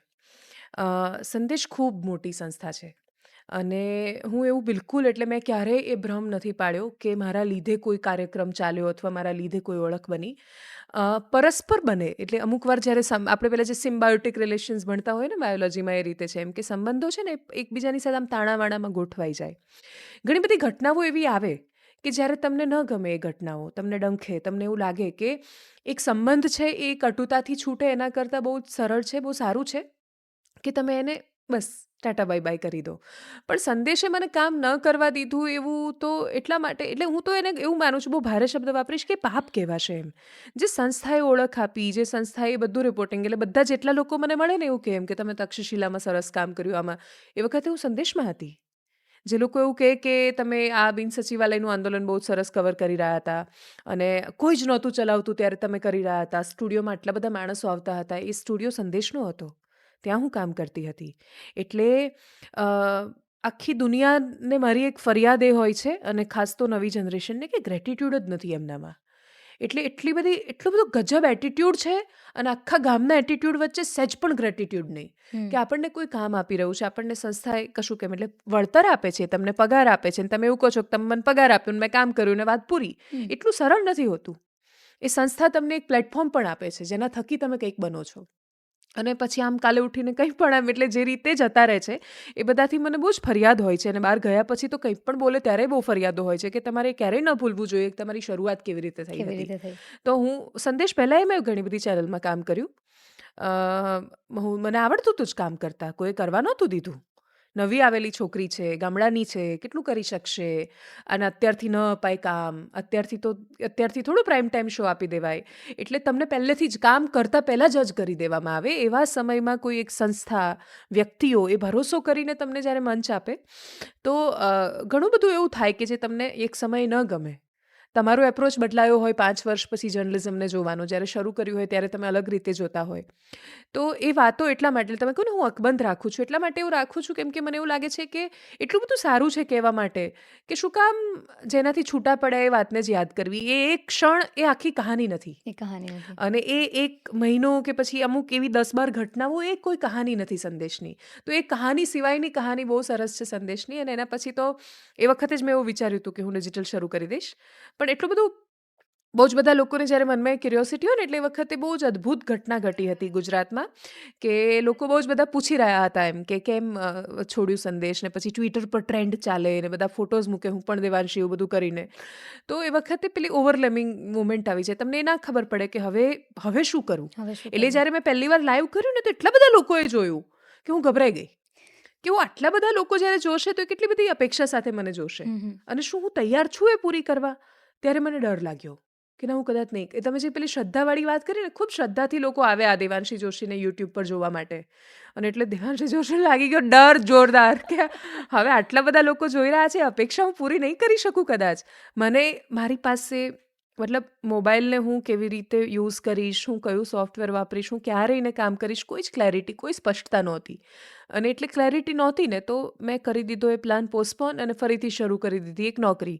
અને મેં ગુજરાત સમાચારમાં પણ બહુ સરસ કામ જી. કર્યું. એટલે એક સંસ્થા તમે છોડો, બધાને એવું બીક લાગતી હોય કે અહીંયા અમને નોકરી આપીશું તો અમને ફોન આવશે ઉપરથી, એવું હોય નહીં પાછું. હમ. પણ તોય બધા પોતાની જાતે, મીડિયા અડધો ડર તો પોતાની જાતે જ પાડી લે છે. હું આટલા સમયથી કામ કરી રહી છું અને હું એવું નથી માનતી કે તમને કોઈ બહુ જ ડર આવે છે ફોન કરીને કે કોઈ તમારા પર કેસો કરી દે છે કે આ કરે છે કે તે કરે છે. એવું પણ નથી કહેતી કે કોઈ હેરાન નથી કરતું કે આમાં જોખમ નથી. જોખમ તો બહુ જ છે, પણ જોખમ ઉઠાવીને કામ કરવું એ તો જર્નલિઝમ છે. એટલે જો બધું જ તમને સરળ આમ પેલા રસ્તા પર મળવાનું હોય તો બધા કરી શકતા. એ બધા જ કરી શું કામ શકતા હોય. તમારું કાળજું એકદમ કઠણ હોવું જોઈએ. એટલે તો એ જર્નલિઝમ, એટલે પડકારો બહુ જ છે. પણ સાબ એવું એ નથી કે બધા ડરે. એટલે જે બોલતા પત્રકારો છે એને નોકરી જ નથી આપતા લોકો, એમ ડરે છે, એમ ડરે છે. એટલે એ વખતે મને ગુજરાત સમાચારે સરસ મજાની નોકરી પણ આપી અને મેં ખૂબ સરસ કામ કર્યું જીએસટીવીમાં. ઇનફેક્ટ જીએસટીવીમાં એમની ટીવી ચેનલમાં. તો એ એમને પણ હું કેવી રીતે એમ એટલે લાઈક એ જીએસટીવી મેં સંપૂર્ણ રીતે, હું જ્યારે મેન્ટલી પ્રિપેર થઈ, મને એવું લાગ્યું કે હવે મને એવું લાગે છે હું કટાઈ જઈશ, એમ મને બહુ બધું કરવું છે, હું નહીં કરી શકું. નહીં કરી શકું. એટલે મેં પછી જમાવટ શરૂ કર્યું. જેવી રીતે તમારા જવાબમાં તમે એવું કહ્યું કે પેલું કટાઈ જઈશ, ઘણું બધું કરવું છે એમ. જમાવટમાં તમે ઘણી બધી વસ્તુઓ લઈને આવ્યા. વધારે તમે એમ કહે ને કે મને એવું લાગે છે, અને બધાને, ઘણા બધા લોકોને, કે દેવાંશીને બેબાક અને નિષ્પક્ષ એટલા માટે કહેવામાં આવે છે કે એ કોઈની પણ વાત હોય, કોઈ પણ પક્ષની, નેતાની, રાજકારણી, કોઈ પણ, તો એ બોલે છે કે ભાઈ મને નથી ફેર પડતો કે એ આ પાર્ટી છે, આ પાર્ટી છે કે આ પાર્ટી છે, સાચું છે એ છે, ખોટું છે એ છે, આ વાત કરે છે. તો આટલી સ્પષ્ટતાથી તમે લોકો સામે વાત કરો છો, તો આ સ્પષ્ટતાના પડઘા તમને તમારા મોં પર ક્યારેય પડે છે કે ભાઈ ધમકીભર્યા ફોન આવે, કોઈ પણ એવી વાત રજૂ કરાઈ ગઈ હોય કે કરી હોય તમે, તો ધમકીભર્યા ફોન આવે કે ફેમિલી ઉપર કોઈ વાત આવે, ત્યારે તમને કોઈ ડર લાગે કે કાંઈ એવું દેવાંશી સાથે થાય છે? એટલે ડર બહુ વાસ્તવિક છે. જ્યાં સુધી આમ બહુ અનુભવ નહોતા થયા ને ત્યાં સુધી એવું ખબર જ નહોતી કે ડર લાગે. પણ ડર લાગ્યો ત્યારે ખબર પડી કે ડર તો લાગે. અને ડર લાગે એ જ તમારા માણસ હોવાની નિશાની છે. અને મારા નેતાઓ સાથેના અનુભવ બહુ જ સારા રહ્યા છે. અને મેક્સિમમ ખરાબ એ રહ્યા હોય કે ભાઈ તમારા ફોન ન ઉપાડે, તમને ઇન્ટરવ્યૂ ન આપે, અથવા તમારા માટે તમને ટ્વિટર પર ટ્રોલ કરાવડાવે એમ કે ભાઈ આ તો જેમ કે આ આપિયન છે, આ કોંગ્રેસિયન છે કે આ તો ભાજપવાળી છે. આ 3થી વધારે કશું નથી કરી શકવાના. કોઈ એવું કે આ તો લેફ્ટિસ્ટ છે અને કોઈ ખાલી સરનેમના કારણે એવું કહી દે કે મનુવાદી છે. આ બે સિવાય, એના સિવાય શું કરવાના એ મેક્સિમમ. અને એનાથી કોઈ વિશેષ ફરક ના પડે. ફરક એ પડે, એટલે એનાથી સાવ ફરક નથી પડતો એવું નથી. ઘણી બધી વાતોમાં, એટલે હું છે ને પહેલાં ટ્વિટર પર બહુ જ એક્ટિવ હતી. પછી મને મતલબ સંકેત, મારો હસબન્ડ છે ને, બધું ઘણીવાર મને એવું કહે કે તું હવે હમણાંથી ટ્વિટર પર કેમ નથી લખતી. મેં કહું હું ટ્વિટર પર લખું ને તો ચોક્કસ માણસો છે એ હું કોઈ પણ વિષય પર લખું, એટલે હું દુનિયાના કોઈ પણ વિષય પર, એટલે હું મારો પર્સનલ ફોટો પણ મૂકું તો એ કંઈ પણ લખવા માટે આવી જાય છે. બીજું કે મને એવું લાગે છે કે મારે બ્લોક ના કરવા જોઈએ કોઈને, એટલે હું બ્લોક કરતી નથી. એટલે મારા જ નિયમો મને એટલા બધા ડંખી રહ્યા છે કે હવે હું એક્સપ્રેસ નથી કરી શકતી. લખું ને તો એકવાર વાંચું છું, પછી સંકેતને સંભળાવું કે આમાં કંઈ એવું નથી ને, અને પછી હું પોસ્ટ કરું છું. એટલે એક આ છે જે બહુ જ નાનો ડર છે. અને બીજો ડર એ છે કે જે તમને અતિશય લાગે એ મને ઘણા બધા, એટલે જેમ કે હમણાં જ અમે લોકો એક ફિનાન્શિયલ સ્કેમનું રિપોર્ટિંગ કર્યું, જી. અને અમે જ્યારે એનો એક વિડીયો કર્યો, that was just a video. Hmm. એક વિડીયો કર્યો છે ખાલી, અને એ વિડીયોમાં મેં સૌથી પહેલાં પોન્જી સ્કીમ શું છે એ સમજાવ્યું. એના પછી એક વ્યક્તિ આ ચલાવી રહ્યો છે ને એટલે જ આવું થાય, હમ. તો આવું થઈ શકે, હમ. આટલી વાત કરી. અને એમાંય મને ખબર હતી કે હું આજે બધું તમે કરો, જ્યારે પૈસા પર વાત આવે ને ત્યારે લોકો બહુ જ પેલા એગ્રેસિવ થઈ જાય છે. આમાં ચલાવતા પહેલાં મારી પાસે 2 ઓપ્શન હતા કે હું ન ચલાવું તો શું ફરક પડે એનાથી, એમ એટલે 1,00,000 2 લાખ વ્યૂઝથી શું ફરક પડી જવાનો છે જમાવટને ટોટલ, એમ બીજો કોઈ વિડીયો કરીશ ને એના કરીશ એના પર આવી જશે. એમ સવાલ વ્યૂઝ કે બધાનો મોટા ભાગે હોતો જ નથી. એટલે અરવલ્લીની ગિરિમાળાઓનો જોઈને સરસ પ્રવાસનનો વિડીયો કરી દેવાનો, વ્યૂઝ તો એના પર આવશે ને લોકોએ ખુશ થશે, કેટલી સરસ સરસ વાતો કરી. પણ એટલા માટે મેં એ ચૂઝ કર્યું કેમ કે જ્યારે હું સમજી આખા વિષયને, મેં બહુ જ સમય લીધો એ ચલાવવામાં. લગભગ 1-2 મહિના સુધી મેં ઘણા બધા લોકો સાથે વાત કરી, ઘણા બધા એવા ઇન્વેસ્ટર હતા એમની સાથે વાત કરી મેં, અને બધાનું એ જ હતું કે આપણે જો આ સ્ટોરી ચલાવીએ ને, ઇન કેસ એમાં જો કોઈ કાર્યવાહી કદાચ થાય તો જેટલા લોકો છે એ લોકોને પૈસા પાછા મળવાની સંભાવના બહુ જ અઘરી છે. એટલે મને થયું યાર આ પાપ મારે માથા લેવું જોઈએ મારે, કેમ કે આવશે મારા માથે જો કંઈ થયું તો. એટલે મને સ્ટોરી કરતાં પહેલાં જ આ વિચાર આવ્યો હતો કે આવું કંઈ થશે તો. પણ પછી એ વિચાર એ આવ્યો કે જ્યાં સુધી મારી સામે આ ઘટના નહોતી આવી ત્યાં સુધી એના માટે હું જવાબદાર નહોતી, પણ એક ઘટના મારી સામે છે. સતત 1 મહિનાથી કોઈને કોઈ માણસો કોઈને કોઈ રીતે આવીને મારી આગળ આ વાત મૂકી રહ્યા છે, અને આ ઘટના અત્યારે આના વિશે વાત નહીં કરવામાં આવે તો હું વાત કરીશ તો એનાથી અટકી નહીં જાય. પણ જો એ વધતી ને વધતી ગઈ તો આજે આટલા કરોડ છે, કાલે આટલા વધારે કરોડ થશે. 5,000 કરોડના આંકડા પર પણ બહુ બધા પ્રશ્નો થયા એમાં, કે ભાઈ કેમ કે ચાર્જશીટમાં તો લગભગ 172 કરોડ કે એવા જ કંઈક આવ્યા છે એમાં. એની એ બહુ જ બધી સંભાવના, બહુ બધા લોકોને એવો પ્રશ્ન હતો. એટલે અમારી નીચે અમારા વિડીયોમાં એક કમેન્ટમાં ઘણા બધા લોકો લખતા હતા કે 5,000 કરોડનો આંકડો તમે ક્યાંથી લાવ્યા હતા. એટલે અમે લોકો 5,000 કરોડનો બોલ્યા હતા, CID એને 6,000 કરોડનો કહ્યો, અને નીકળ્યો 171 કરોડનો કે એવું કંઈક છે એમાં મેઇન વસ્તુ એ હતી કે જેટલા લોકો હતા એ જે લઈને આવતા, જે વ્યક્તિ આ સ્કીમ ચલાવતો ભૂપેન્દ્રસિંહ ઝાલા, એ વ્યક્તિ એ ઘણી બધી વાર એવું ફ્લોન્ટ કરતો. એટલે એની જે ફર્સ્ટ FIR થઈ ને, એટલે CID પાસે પણ આ પૈસો ક્યાંથી આવ્યો તો કે જે ફર્સ્ટ FIR થઈ ને એવું એમાં એ લખ્યું છે કે અમે એવું સાંભળ્યું છે કે એની પાસે આટલા બિટકોઇન છે, એ આવું કહે છે. એટલે જ્યારે એજન્ટ કોઈને પણ કન્વે કરે ત્યારે એવું કહેતા હોય કે આની પાસે આટલા બિટકોઇન છે, તો મતલબ બજાર કિંમત એની 5-6 હજાર કે 7,000 કરોડ થાય એટસેટ્રા. એટલે એક વ્યક્તિ પોતાના માટે એક આભા મંડળ ઊભું કરે એ એને જ કેટલું ભારે પડે, એનું આ બહુ મોટું ઉદાહરણ છે. અમે જ્યારે સ્ટોરી કરી એમાં હું છેલ્લે એવું વાક્ય બોલી હતી કે મને ખબર છે કે મેં આ બહુ આમ અઘરું છે આ કરવું, પણ જે થશે રામ જાણે, એમ કરીને એને ભગવાન પર છોડી દીધું. હવે એ સંયોગ થયો કે એ સ્ટોરી પછી ખરેખર CIDની રેડ થઈ. CIDની રેડ થઈ તો મારા માટે બહુ આંચકાજનક હતું, શું વાત કરું છું, CID આમાં કંઈ એક્શન લીધા એ રીતે. અને પછી તો એ ન્યૂઝ બહુ જ કવર થઈને પછી તો બધાએ કવર કરીને, એના પછી જે થ્રેટ મળ્યા છે એની કલ્પના બહાર. એટલે ત્યાં સુધી કે મારો ઘરે જવાનો રસ્તો એ જિલ્લાઓમાંથી થઈને પસાર થાય. એટલે હું જ્યારે ગામડે જાઉં ને તો ઘણીવાર દહેગામ, બાયડ ને એ બધા રસ્તેથી અરવલ્લી જિલ્લા ત્યાં થઈને હું મહીસાગરમાં જતી. મેં 2 મહિના સુધી રસ્તો બંધ કર્યો, એટલા માટે કેમ કે સતત કોઈ કોમેન્ટ કરી રહ્યું છે, કોઈ ફોન કરી રહ્યું છે, કોઈ વિડીયો બનાવી રહ્યું છે, અને સૌથી ખરાબ એ થયું કે કોઈ તમને શું કહે મેક્સિમમ, એમ કે તમે કંઈ પણ તમારી વાત સાથે કોઈ અસહમત છે, કોઈને એવું લાગે છે કે તમે પૈસા માટે આ કર્યું છે, કે તમને એવું લાગે છે કે આને પૈસા માગ્યા છે નહીં આપ્યા એટલે આને સ્ટોરી ચલાવી. નોર્મલ પરસેપ્શન જે બધાને હોય કોઈના પણ માટે. લોકોએ શરૂ કર્યું કેરેક્ટર અસેસિનેશન. કોઈ નેતા સાથે લિંક જોડી દેવાની, CIDના ઓફિસર્સ સાથે લિંક જોડી દેવાની. એટલું બધું લખાયું ખરાબ કે જેને હું આજે પણ યાદ કરું તો મને ધ્રુજારી આવી જાય, એવું વિચારીને કે કોઈ પણ વ્યક્તિ એ દુનિયાની કોઈ પણ સ્ત્રી માટે આવું કેવી રીતે બોલી શકે. અને એ સ્ત્રી એના પર જો પ્રશ્ન કરે તો એવું કહે છે કે આ તો વિમન હોવાનું વિક્ટિમ કાર્ડ રમે છે. વિચારો તમે કે તમે કોઈ પણ છોકરો છે એને શું કહેશો? તમે એવું કહેશો એણે પૈસા માટે આ કર્યું, તે કર્યું, દેટ ઇઝ વેરી કોમન. એમ તમે એવું કહેશો કે એણે શરીર આવું કરીને એ કર્યું હશે? તમે એને બજારું કહેશો. પછી વાતોમાં મને યાદ છે, એટલે એટલા બધા કપરા શબ્દો છે, છતાં હું 1-2 હિંમત કરીને બોલીશ. જેમના બધાના જ્યારે મેં ફરિયાદ કરી ત્યારે મેં બધાના સ્ક્રીનશોટ ને બધું આપ્યું છે. તો એમાં એ સ્ક્રીનશોટ આપવાના હતા એટલે મારે બધું વાંચવું પડ્યું. એના પછી સાંભળવાનું બંધ કરી દીધું કેમ કે બહુ કપરું પડતું હતું સાંભળવું. એ ઇગ્નોર કરવાનું શરૂ કર્યું, જે હું ક્યારેય જીવનમાં નહોતી કરતી. હું એવું માનતી કે આંખ બંધ કરી લેવાથી તોફાન નથી આવતું, એવું નહીં થાય. નહીં થાય. આંખ તો ખુલ્લી જ રાખવી જોઈએ. પણ મારી હિંમત ડગમગી ગઈ. મેં વિડીયોઝ જોવાના, સાંભળવાનું કેટલાય સમયથી બંધ કરી દીધું. હજી એ કોઈ લિંક મોકલે તો આમ થંબનેલ જોવું, પણ ક્લિક ના કરું. કેમ કે મને ખબર છે કે મને એ વિચલિત કરે છે એ વાત. અને મને એ પણ ખબર છે કે બનાવવાવાળા બધાને ખબર છે કે મને ફરક પડી રહ્યો છે. અને જ્યારે કોઈને આપણી દુખતી રગ ખબર પડી જાય ને, ત્યારે એ આપણને વારંવાર હેરાન કરવાનો પ્રયત્ન કરે. તો મારી દુખતી રગ એ છે કે કોઈ જર્નલિઝમની પવિત્રતા પર તો પ્રશ્ન કરી રહ્યું છે, મારી એ પવિત્રતા પર પ્રશ્ન કરી રહ્યું છે.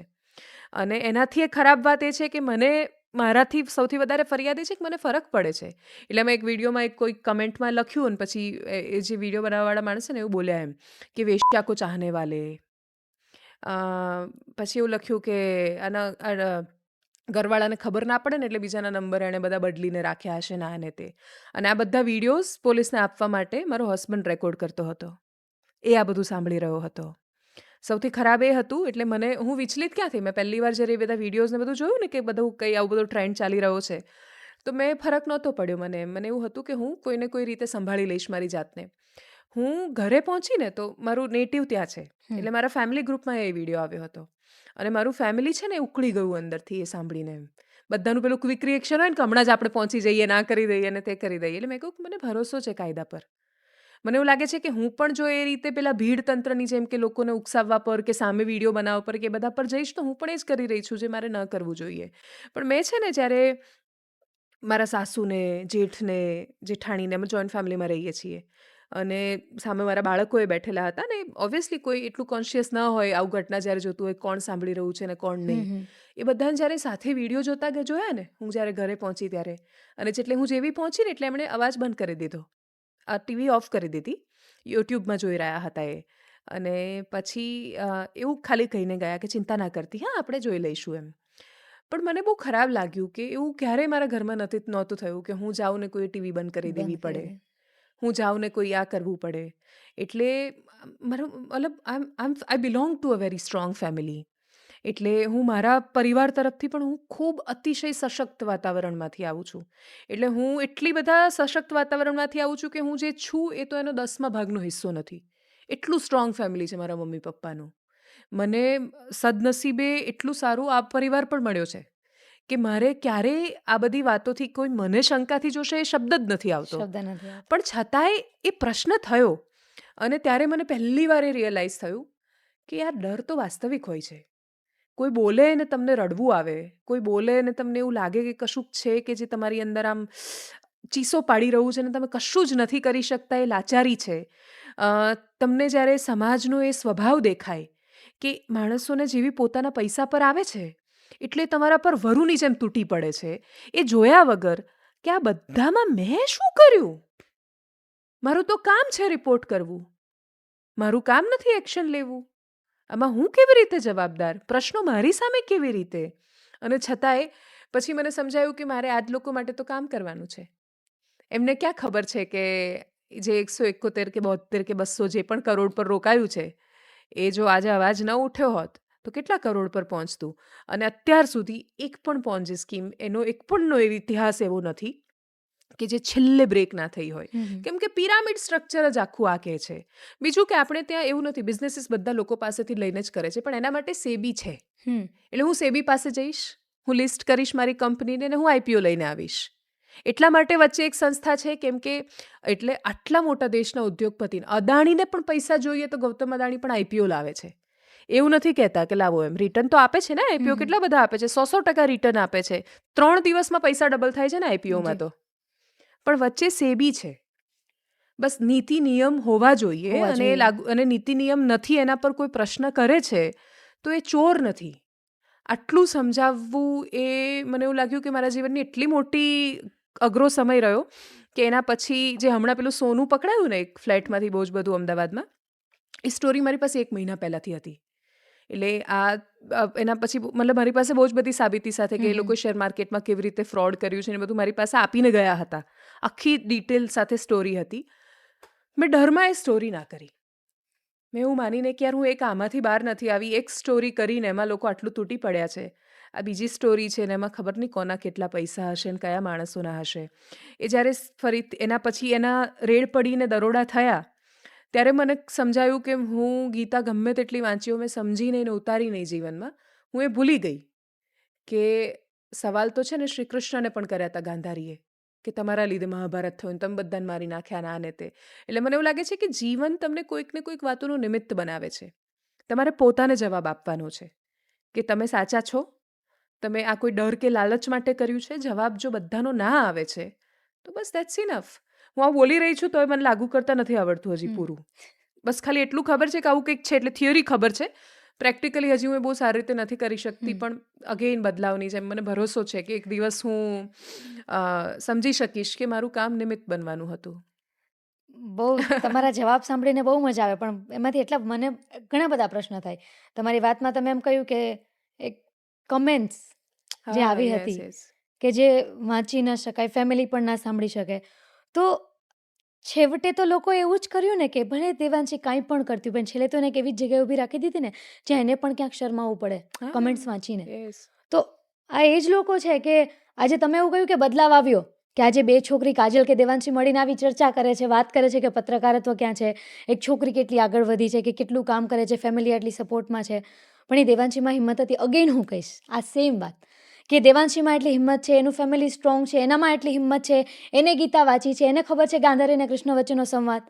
પણ એ લોકોને કોણ સમજાવશે કે જે દરેક સ્ત્રીને છેલ્લે તો ત્યાં જ મૂકે છે કે ભાઈ છેલ્લે તો આણે આ જ કર્યું છે. નહીં, એટલે હું એમાં છે ને એક બદલાવ કહું. એટલે મને છે ને હંમેશાથી એક પ્રશ્ન થતો, એટલે મેં બહુ જ નાની હતી ને જ્યારે પહેલી વાર રામાયણ વાંચી અને પછી સાંભળી અને પછી આખી એને સ્ક્રીન પર જોઈ જ્યારે રામાનંદ સાગરની કૃપાથી, ત્યારે મને એ પ્રશ્ન થયો હતો કે ધોબીએ કહ્યું ને ગામે પૂછ્યું એમાં સીતા કેમ મરી ગઈ. એટલે આવો મેં પ્રશ્ન કર્યો હતો. એ વખતે બહુ નાની હતી, એવું નહોતી ખબર સીતા માતા, એ વખતે એ રીતે પ્રશ્ન હતો. એટલે મને થયું કે એણે એકવાર એના પતિએ પૂછ્યું એટલે બરાબર છે કે ભાઈ એના પતિએ શંકા કરી છે એટલે એની સાથે લગ્ન કરીને આવી છે તો એને જવાબ એણે આપવો પડે, એટલે એમણે આ કર્યું. પણ એના પછી પોતાની જાતને સાબિત કરવા એ માણસ, એ સ્ત્રી મરી ગઈ અને આખી દુનિયાએ એને ગ્લોરીફાય કર્યું. આ હ્યુમન હિસ્ટ્રીનું મોસ્ટ ગ્લોરીફાઈડ સ્યુસાઇડ છે સીતાનું મરવું. કે એક સ્ત્રી પોતાની જાતને સાબિત કરવા માટે મરી ગઈ. એના પરથી હું એ શીખી કે ગામ તો આ જ કહેશે અને ગામના ધોબી જ આ કહેશે. મતલબ એવા માણસો કહેશે કે જેની પાસે કોઈ તર્ક બુદ્ધિ નથી, કશું જ નથી. એ નક્કી રામે કરવાનું છે કે એણે પરીક્ષા લેવી કે નહીં, અને એનાથી એ ઉપર ઉઠીને એ નક્કી સીતાએ કરવાનું છે. હું નહીં આપું પરીક્ષા, સોરી. એટલે લાઈક તમે આપવું છે, મારે નથી કહેવું. એટલે મને એટલી ખબર પડી ગઈ કે હું મારા માટે આવનારી પેઢીઓને ને આવનારી સ્ત્રીઓને કોઈ પ્રશ્ન ન કરે, આવનારી સ્ત્રીઓની સામે કોઈ આવા સવાલો લાવીને ન મૂકી દે. એટલે જ તો એ માં, આજે પણ આખી દુનિયા જેને સીતા માતા કહે છે, એ મારી માં હતી. એ મારી માં કૂદી ત્યાં. એ મારી માએ કહ્યું બીજી માને, ધરતી માને, કે મને સમાઈ લે ત્યાં. એ મારા માટે મરી છે. એટલે જો હું હવે જવાબ આપીશ ને, અથવા હું એ જે કહેશે ગામ એ પ્રમાણે એ કરીશ ને, અથવા એના કહેવાથી હું આ દુનિયા છોડી દઈશ, કે બાકી એના પ્રશ્નોમાં કે એની માયાજાળમાં ફસાઈશ, તો હું તો અન્યાય કરીશ એ સ્ત્રીઓ સાથે કે જે મારે આ ના કરવું પડે એટલે મર્યા. એમને ખબર હોત ને કે આજથી આટલી સદીઓ પછી ને આટલા યુગ પછી ફરી એકવાર કોઈને આવા જ પ્રશ્નો થવાના છે તો ના જ મરતા. એટલે મારા માટે મર્યા છે. મારી જવાબદારી છે કે હું પરીક્ષાઓ આપવાનું બંધ કરું, કેમ કે મને એટલું સમજાઈ ગયું છે કે પ્રશ્નો તો બંધ નહીં થાય, સવાલો તો પૂછાશે.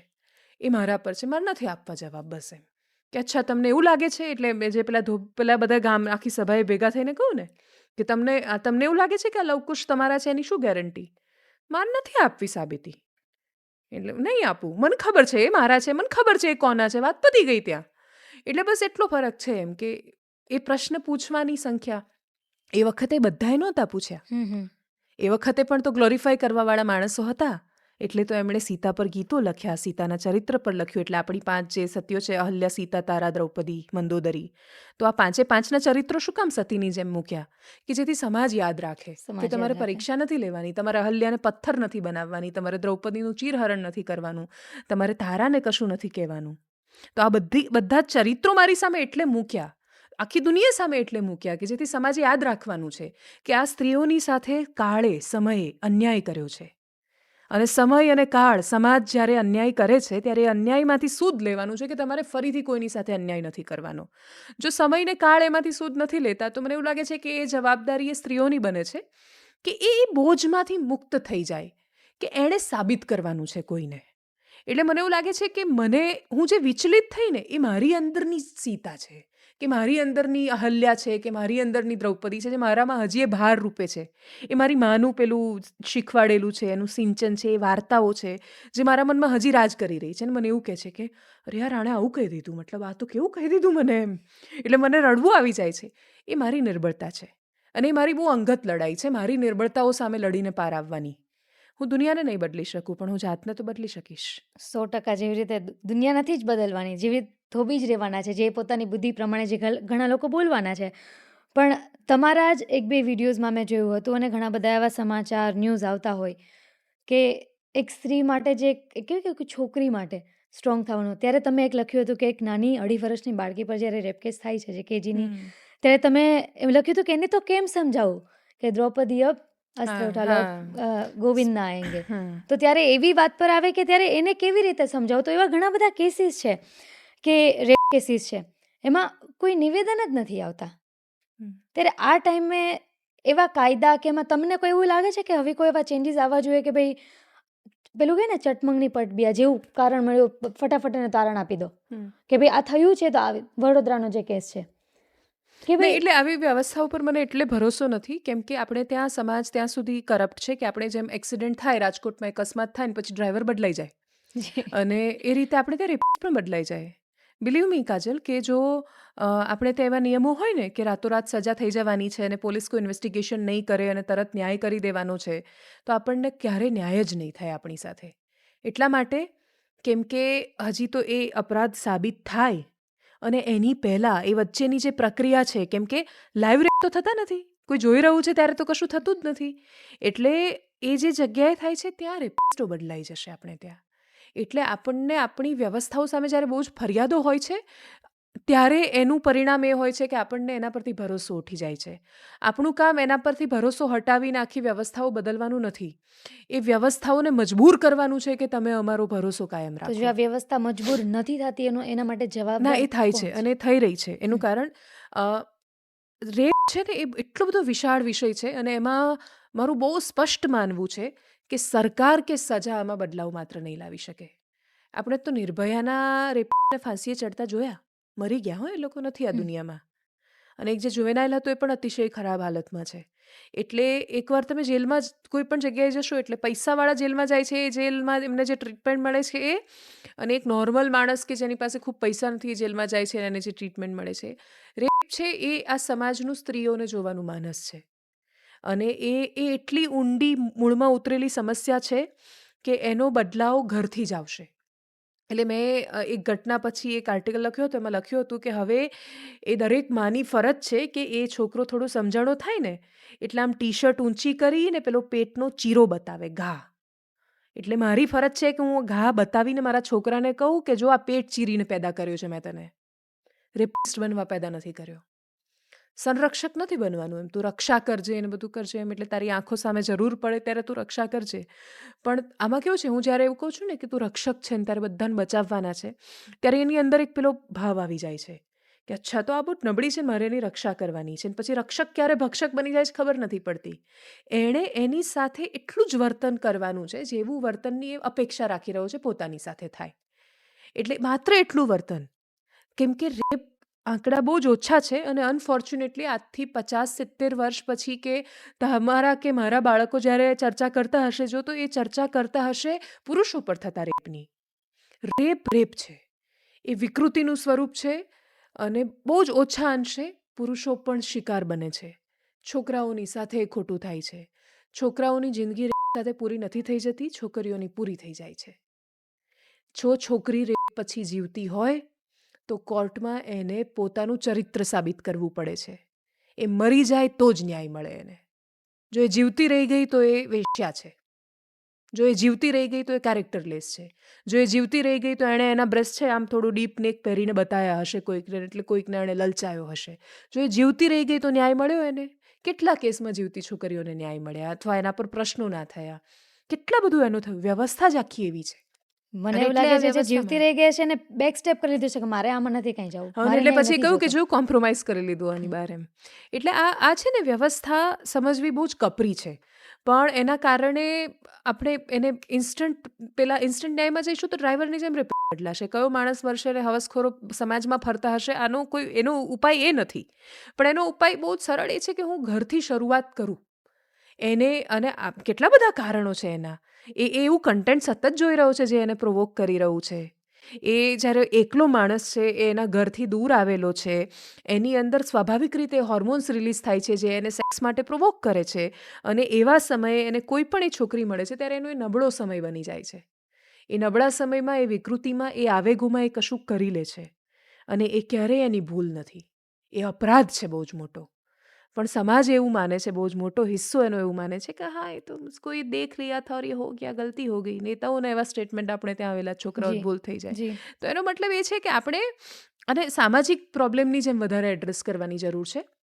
કાયદો ઘટના થઈ ગયા પછી આવે છે. કાયદો ઘટના થઈ આપણે ગયા પછી પ્રયત્ન આવે છે, કરવાનો છે ઘટનાઓ ના થાય એના ના માટે. થાય. અને એટલે શરૂઆત મને એવું લાગે છે કે બાળક પેરેન્ટિંગથી થશે. બહુ જ બધા જવાબ પેરેન્ટિંગમાં છે એવું લાગે છે મને. જેવી રીતે તમે કહ્યું કે નેતાઓના આવી રીતે સવાલો ને એવી રીતે આવતા હોય છે, પણ આવા ઘણા બધા એવા પણ કિસ્સાઓ છે કે કોઈ નેતાના છોકરાઓ તરફથી જ આવા કોઈ ઘટનાઓ હોય, રેપ કેસીસ બન્યા હોય, તો એને નથી કહેવામાં આવતું કે ભાઈ એની મમ્મી કે ભાઈ જો તને આ પેટ ચીરીને જન્મ આપ્યો છે, એને તો છુપાવવામાં આવે છે, બચાવે છે ને તો. બચાવે હા, છે, true. આખી પૈસા વ્યવસ્થા આપે લાગી છે જાય છે એને બચાવવા માટે. એકદમ પૂરી રીતે. અને આટલી આપણી વાતોની જે ચર્ચા ચાલે છે એમાં ઘણી બધી એવી પણ વસ્તુ હોય છે કે આમ તો ઘણી મોટી વાત છે, પણ અત્યારે ફરી એક વખત તમારી પર આવું કે દેવાંશીને એના કામથી સંતોષ થાય છે? મને તો ઓલમોસ્ટ નથી થતો એમ. એટલે હું બધાને એવું કહેતી હોઉં છું ને કે રાત્રે ઊંઘ આવે તો આમ તેમ, હા. પણ મને તો બહુ જ બધી વાર ઊંઘ જ નથી આવતી. એટલે હું જ્યારે આમ એટલે મારું ટેવ છે, હું આખો દિવસ હું સૂઈ જાઉં ને એ વખતે મારો આખો દિવસ મગજમાં આવે. હમ. અને પછી પ્રોબ્લેમ એ થાય કે દિવસની કોઈ એક ઘટના પર મગજ ચોંટી જાય. કાં ઓવર તો થિંકિંગ કરો તમે? અતિશય over thinking, it's like I am the most depressed person. કે હંમેશા એને કોઈ ને કોઈ ચિંતા જ થતી હોય એમ. પણ પછી એ ઘટના પર ચોંટી જાય એટલે પછી મગજ ત્યાં એ ચડી જાય. હું જે કરવા નીકળી હતી એ તો હું 20-30% પહોંચી છું કદાચ. પણ ફરક એટલો છે કે મને ખબર છે કે હું 20-30% પહોંચી છું, મતલબ 100% પહોંચવાના ચાન્સીસ છે, હમ. શક્યતાઓ છે. બસ હારવાનું નથી, એ સતત યાદ રાખવાનું છે કે અગ્નિ મેં તપ કર સોના હૈ ઓર ભી નિખરતા. એટલે ટ્રુ. દુર્ગમને પાર કરીને હિમાલય પહોંચાશે એવી અપેક્ષાઓ પોતાની જાતથી રાખવાની છે ને, જે બહુ પોતાની અપેક્ષાઓના ભાર નીચે દબાઈ જવાય ઘણીવાર. ટ્રુ. કે જ્યારે તમે વાસ્તવિક દુનિયાને ફેસ કરો છો ત્યારે બહુ જ અલગ છે એ દુનિયા. હમ. આપણે જે વાતો કરીએ છીએ એવી નથી. એવી નથી. એટલે આપણે જેટલી પણ મીડિયાની વાતો કરતા હોય કે ભાઈ મીડિયા આવું કરે છે, મીડિયા આવું કરે છે, એમાં ખાસ જે મારે તમને મેઇન ક્વેશ્ચન એવો હતો કે મેં તમારો એક ઇન્ટરવ્યૂમાં જોયું કે મારું ભણતર તો કંઈક અલગ જ હતું ને જર્નલિઝમ તો વચ્ચેથી આવ્યું. હા, તો અચાનક આવી ગયું. આ દેવાંશી જે છે એને જ્યારે જર્નલિઝમને જોયું કે આ જર્નલિઝમ છે, ત્યારના સમયનું જર્નલિઝમ અને અત્યારના સમયના જર્નલિઝમમાં દેવાંશી શું જોવે છે?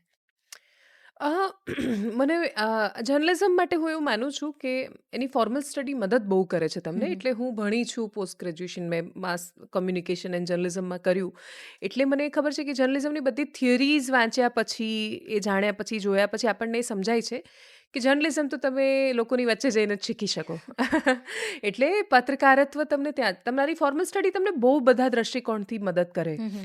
તમને એ ખબર હોય કે તમારે કાયદો જાણવાનો છે, તમને એ ખબર હોય, તમને બહુ જ બધું મદદ કરે તમને શેપ કરવામાં. હમ.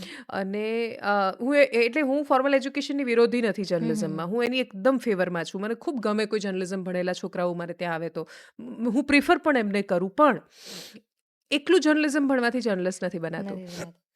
સમયમાં એ ફરક છે કે બહુ જ પ્રેશરમાં છે અત્યારે મીડિયા, બધી જ ટાઈપનું. એ છાપું હોય, એ ટીવી હોય કે પછી ડિજિટલ હોય, એ કંઈક યુનિક આપવામાં. એટલે ડિજિટલ માટે પણ મને બહુ એટલો બધો સંતોષ નથી. એટલે ડિજિટલ શરૂઆતમાં બહુ આશા બનીને આવ્યું હતું કે બહુ સરસ કરશે.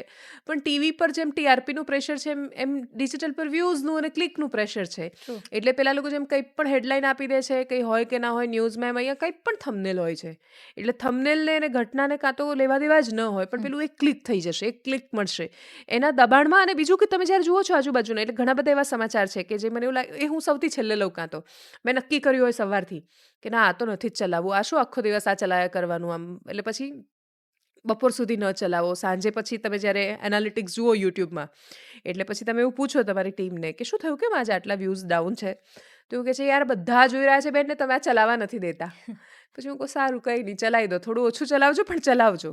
એટલે તમે ઈચ્છીને કે ન ઈચ્છીને તમે એ સ્પર્ધામાં આવો છો એટલે સમૂહમાં જ્યાં સુધી બદલાવ નહીં આવે ધીરે ધીરે એ ક્લેરિટી નહીં આવે સ્પષ્ટતા નહીં આવે ને બીજું કે આર્થિક માપદંડો એમ જે પત્રકાર પર બધાને બહુ જ અપેક્ષા હોય છે કે આટલું બધું હોવું જોઈએ કેટલા લોકો ચેનલ જોઈન કરે છે કેટલા લોકો 80 રૂપિયા આપે છે મહિનાના કેટલા લોકો એવા છે કે જો હું હમણાં એપ્લિકેશન લોન્ચ કરીને પેડ કરી દઉં કે કંઈ જ નહીં તમે મહિનાના 21 રૂપિયા મને આપવાનું શરૂઆત કરો 21 રૂપિયા તો કેટલા બધા લોકો કંઈ પણ બગાડતા હશે એક દિવસમાં બગાડતા હશે 21 રૂપિયા પણ એ 21 રૂપિયા મને આપશે મહિનાના તો એ નહીં આપે નહીં આપે એટલા માટે કેમ કે આપણને ટીવીએ ચેપ લગાડ્યો છે કે એ તો ફ્રીમાં જ હોય ફ્રીમાં જ હોય. આપણને નથી ખબર કે ફ્રીનું આપણને કેટલો બધો ભોગ આપવો પડ્યો એમને ફિલ્મો જોવા માટે 1200 રૂપિયાનું સબસ્ક્રિપ્શન કરવું છે પણ ન્યૂઝ જોવા માટે 21 રૂપિયા નથી નથી આપતા એટલે નહીં આવે એટલે આ બહુ જ બધી એટલે સમય જે બદલાઈ રહ્યો છે ખૂબ દબાણમાં એમ એટલે છેલ્લે ટકી રહેવું છે એટલે થોડા ઓછા ખરાબ બનીને ટકી રહેવું છે તો તમે આવશો એટલે સ્પર્ધા હોવી જોઈએ સારા વધારે સારા એનાથી વધારે સારાની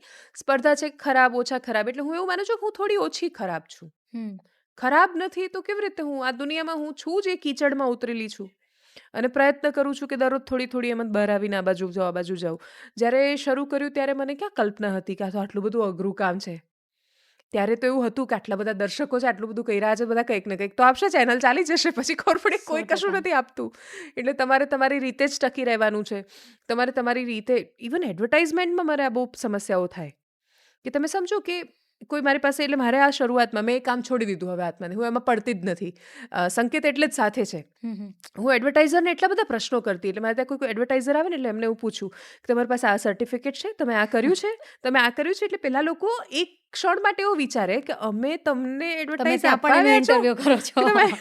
હા એક્ઝેક્ટલી આવું બહુ થતું એટલે એકદમ જરૂરિયાતનો સમય હોય મારો આજે 6 તારીખ છે કાલે 7 તારીખ થવાની છે હું પગાર કેવી રીતે કરીશ એ મને ખબર નથી એવા સમયમાં કાં તો એક એડવર્ટાઇઝર આવે છે એવું કહીને કે મારી આટલી પ્રોડક્ટ છે મેં એજ્યુકેશનલ ઇન્સ્ટિટ્યૂટ એવી આવી હતી મારી પાસે એડવર્ટાઇઝમેન્ટ લઈને એડવાન્સમાં આજે જ પેમેન્ટ કરી દઈએ એવી શરતો સાથે ફરક એટલો કે છે ને તમે વિડીયો બનાવો કે આ લોકો કોચિંગ બહુ જ સારું આપી રહ્યા છે આ છે તે છે પણ હું એમની એ જે સૈદ્ધાંતિક વાતો હતી એની સાથે અસહમત હતી મને એવું લાગતું હતું કે એ લોકો ખોટા મોટિવેશનના ચક્કરમાં છોકરાઓને ખોટી દિશામાં લઈ જઈ રહ્યા છે તો હું બહુ જ બહાદુર પુરવાર થઈ કે મેં એમને ના પાડી પણ હું બહુ જ નિષ્ફળ પુરવાર થઈ જ્યારે મારે 7 તારીખે સેલરી કરવા માટે પેરેન્ટ્સ પાસેથી પૈસા ઉછીના લેવા પડ્યા અથવા મારે અમુક મારા હિતેચ્છુઓ પાસે મદદ માંગવી પડી કે તમે મને પૈસા આપો ને હું પગાર થઈ જશે પછી ગમે તેમ મેનેજ કરીને આપી દઈશ ને હું હજી બહુ બધાને પૈસા પાછા નથી આપી શકી એટલે ઘરના લોકો છે વાંધો નહીં આવે ઓળખીતા છે વાંધો નહીં આવે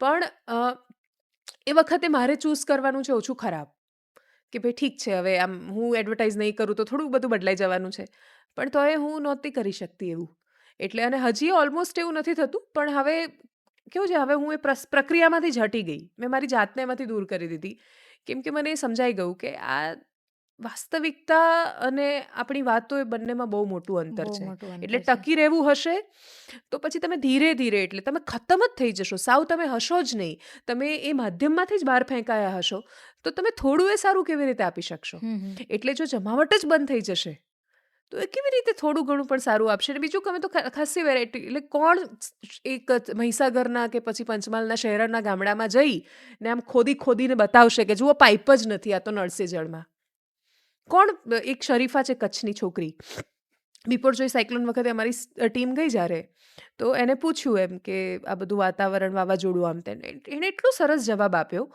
કે વાવાઝોડું તો આવશે ને જશે અમારે ત્યાં જો એક કોલેજ બની જાય ને નલિયામાં તો અમારું સારું થઈ જાય એ વિડીયોને એટલી બધી ઇમ્પેક્ટ આવી કે બાબા સાહેબ આંબેડકર યુનિવર્સિટીના વીસી છે અમીબેન એમણે એ વિડીયો એમના જેવા વોટ્સએપમાં આવ્યો એટલે એમણે તરત ટ્વીટ કરીને કહ્યું કે શરીફા તારે ત્યાં કોલેજ આવી રહી છે ગૃહમંત્રી અમિત શાહ અને છોકરી મળીને એણે કહ્યું તો એમણે એને કહ્યું કે કોલેજ આવી રહી છે અને ગૃહમંત્રીના કહેવાથી એટલું બધું પ્રેશર કે સરકારે કોલેજની શરૂઆત કરી તો ખૂબ નાની સંસ્થા છે જમાવટ એનો એક વિડીયો જો નલિયામાં કોલેજ શરૂ કરાવી શકે છે તો કેટલું બધું થઈ શકે છે એટલે મેં પસંદ કર્યો છે મધ્યમ માર્ગ ટકી રહેવાનો માર્ગ કે મારે ટકી રહેવું જરૂરી છે હું 100% સાચી નથી હું ઘણું બધું એવું કરું છું જે મને એવું લાગે છે કે જો મારે જ નક્કી કરવાનું હોત જાતે ને હું જો એકલી જ હોત તો હું ન કરતી એ પણ છતાંય હું જોઉં છું કે હું આમાં બહુમતીનું કોઈ નુકસાન કરી રહી છું તો કે ના આમાં જો જનતાના જીવન મરણનો કે એના સિદ્ધાંતોનો કે બીજો કોઈ પ્રશ્ન છે તો એનો જવાબ ના છે તો પછી હું ઘણું બધું છે કે જે જવા દઉં છું જે કદાચ હું ન જવા દેતી આજથી 3 વર્ષ પહેલાં, પણ હવે જવા દઉં છું. સમજણી થઈ કે ખરાબ થઈ એ ખબર નથી મને, પણ આવી થઈ. તમારા તમારા જવાબમાં ઘણા બધા એવા ઝલક મળે છે કે પણ વાત તો સાચી છે. જેટલા અવઢવ પણ છે, બદલાવ મારી આવે પાસે પણ એનો વાત કોઈ તો જવાબ સાચી છે. નથી આમાં પણ કે આમાં સાચું શું સાચું ખરાબ મને એવું લાગે છે કે સમય પર છોડીએ. જી. સમય નક્કી કરશે કે જમાવટ સારું થયું કે ખરાબ. નહીં. તમારા જે પ્રશ્નો મારા હતો એવી રીતે હતો કે ત્યારનું ને અત્યારનું પત્રકારત્વમાં હું એક કનેક્શન મૂકું છું. કે અત્યારનું જે પત્રકારત્વ છે જે લોકો એમ કહે છે કે એમાં સનસનાટી છે. એમાં ઘણું બધું એવું છે કે જ્યાંથી હવે પુસ્તકો નીકળીને એઆઈ આવી ગયું છે. ગૂગલનો સહારો છે. અચ્છા, હા. અને એ એવું બધું છે કે જે જમાવટ તમે કહ્યું કે જમાવટની એવી ઇમ્પેક્ટ છે કે ત્યાં કોઈ જગ્યાએ કોલેજ પણ બનાવડાવી શકે છે. પણ હવેનું જે યુવા પત્રકાર છે, તમને ક્યાંય એવું લાગે છે કે એ ભ્રમિત છે? કે એને પૂરું જેવું નોલેજ નથી કે ભાઈ મારે આ વાત સમજાવવાની છે એ લોકોને કે તો ચેન્જ આવશે. પણ એ ખુદ સમજવા માટે જ એઆઈનો સહારો લે છે કે ભાઈ આમાં શું છે મને જરાક જણાવતો, અને એ જાણીને ઈ બોલી દે છે. તો એની નહીં, ઇમ્પેક્ટ નહીં, આવશે? સમજવા માટે જો ઉપયોગ કરતો તો વાંધો નથી. એ તો કોપી પેસ્ટ કરવા માટે ઉપયોગ કરે છે. એટલે અમારે ત્યાં તો હમણાં છે ને એક ચેનલમાં ભૂલ કોપી થઈ. તો અમારે ત્યાં એ ભૂલ કોપી પેસ્ટ થઈ. એટલે મારા માટે બહુ જ મોટો આઘાત હતો. એટલે મારે કેવું છે કે હું જનરલી મારી મતલબ ક્યારેક કોઈને એવું ન કહું કે તમે ન આવતા કે આ ના કરતા. પણ મારા માટે બહુ અસહ્ય થઈ જાય જ્યારે ભૂલ થાય બરાબર છે કે હા. થાય સહન, કે ભૂલ કરે માણસો. માણસ છે તો ભૂલ કરશે. પણ માણસ ખોટું કોપી પેસ્ટ કેવી રીતે કરી શકે? મને કોપી પેસ્ટથી બહુ જ વાંધો છે. અને જે બધે થાય છે. એટલે તમે ગમે તેટલો પ્રયત્ન કરો એને રોકવું, ઓરિજિનલ રહ્યું જ નથી કશું જ. અને એ જ જોવાય છે ને એ જ ચાલે છે જે ઓરિજિનલ છે. આ બધાને ખબર છે ને તોય જે નવા લોકો ઇન્ટરવ્યૂ માટે આવે, પર્ટિક્યુલરલી છોકરીઓ પણ ઇવન. હમણાં રાજકોટથી જ 2 છોકરીઓ આવી હતી, જર્નલિઝમમાંથી છોકરીઓ. અમદાવાદ કે મોટાભાગની જગ્યાએ મને આવા અનુભવો છે. આ હમણાંનું ઉદાહરણ છે એટલે ઉદાહરણ આપી રહી છું. કોઈ એક કોલેજ કે સંસ્થાની વાત નથી. એટલે એ છોકરીઓ આવી. ઇન્ટર્નશિપ કરવી હતી એમને. એટલે મેં કહું આવી જાઓ, કાલથી શરૂ કરી દો. પણ આપણે એ નક્કી કરીએ તમારી ઇન્ટર્નશિપમાં શું અપેક્ષા છે તમારી એમ. તો કે નહીં, કોલેજમાંથી કહ્યું છે કે ઇન્ટર્નશિપ કરવાની છે એટલે કરવી છે. મેં કહું ઓકે ઠીક છે. તો કરવું શું છે તમારે? બનવા શું માંગો છો? જર્નલિઝમ કેમ કર્યું છે? તો એમણે કહ્યું કે એન્કર બનવું છે. કહું બરાબર છે. એન્કર કેમ બનવું છે? તો કે ટીવી પર આવવું છે. એના સિવાય કોઈ પર્પઝ જ નથી. અને પર્પઝ નથી. Journalism without purpose is not a journalism. એ બીજું કંઈ પણ હોઈ શકે છે. એ પત્રકારત્વ તો નથી જ કે જેમાં પર્પઝ જ ન હોય. કોઈ પણ એટલે કેમ કરવું? એમ જ કરવું છે એમ. સ્ટોરી શું કામ કરે? તો કે વ્યૂઝ આવશે એમ. અરે પણ બધામાં એવું હોય. તમે સ્ટોરી માટે લઈને આવો, તમારી પાસે જવાબ હોવો જોઈએ ને કે તમે કેમ કરવા માંગો છો. એઆઈ વરદાન છે. જબરદસ્ત મોટું વરદાન. એટલા કપરામાં કપરા સવાલોના જવાબ એઆઈ બહુ સરળતાથી આપી દે છે. મેં હમણાં છે ને ગ્રોકનો ઇન્ટરવ્યૂ કર્યો હતો. એટલે એનો ઇન્ટરવ્યૂ કેવો એમ રેન્ડમ વિચાર હતો ને એમને એમ કર્યું એ. પણ એમાં એના પછી ગ્રોકને ફરીથી પૂછ્યું કે દુનિયાની સરખામણીએ અને ભારતના પ્રશ્નોમાં શું અંતર છે. તો એ વખતે આપણે ત્યાં કયા પ્રશ્નો થયા મોટા ભાગે? તો એક પોલિટિકલ હતા, એ ટ્રોલિંગવાળા પ્રશ્ન હતા. એને ગાળો આપી તો ગ્રોકે ગાળો આપી એને. એટલે ગ્રોક, એઆઈ અથવા દુનિયામાં જે પણ થઈ રહ્યું છે દર્પણ છે. આપણે જેવા છીએ એવા એઆઈમાં દેખાઈશું આપણે. એઆઈ માણસ નથી. એઆઈ હ્યુમનથી કંટ્રોલ થાય છે. માણસો એને કંટ્રોલ કરે છે. એઆઈ એ જ બનશે જે માણસ એને બનાવવા માંગે છે. એટલે પત્રકારો એને કોપી પેસ્ટ્યુ બનાવવા માંગશે તો મને એવું લાગે છે કે થોડા સમયમાં ગ્રોક જ ફેક ન્યૂઝ ફેલાવશે. થોડા સમયમાં એઆઈ, કેમ કે એ શું કરે છે? એ તો પેજીસ સ્કેન કરે છે. જે ડેટા અવેલેબલ છે પબ્લિકલી એને સ્કેન કરીને જે છે એનો જવાબ આપે છે. એટલે એમ એક ભારતમાં આવીને નક્કી કરે છે ને કે આ ગોદી મીડિયાને, આ દલાલ મીડિયાને, આ ભાજપનું મીડિયાને, આ કોંગ્રેસનું મીડિયા, એવા જવાબ આપે છે ગ્રોક. તો એનો મતલબ એ કે લોકોનું પરસેપ્શન છે, લોકોના મનમાં જે વિચાર છે એનું દર્પણ ગ્રોક છે. તો એઆઈનો ઉપયોગ આપણે કેવી રીતે કરીએ એના પર છે.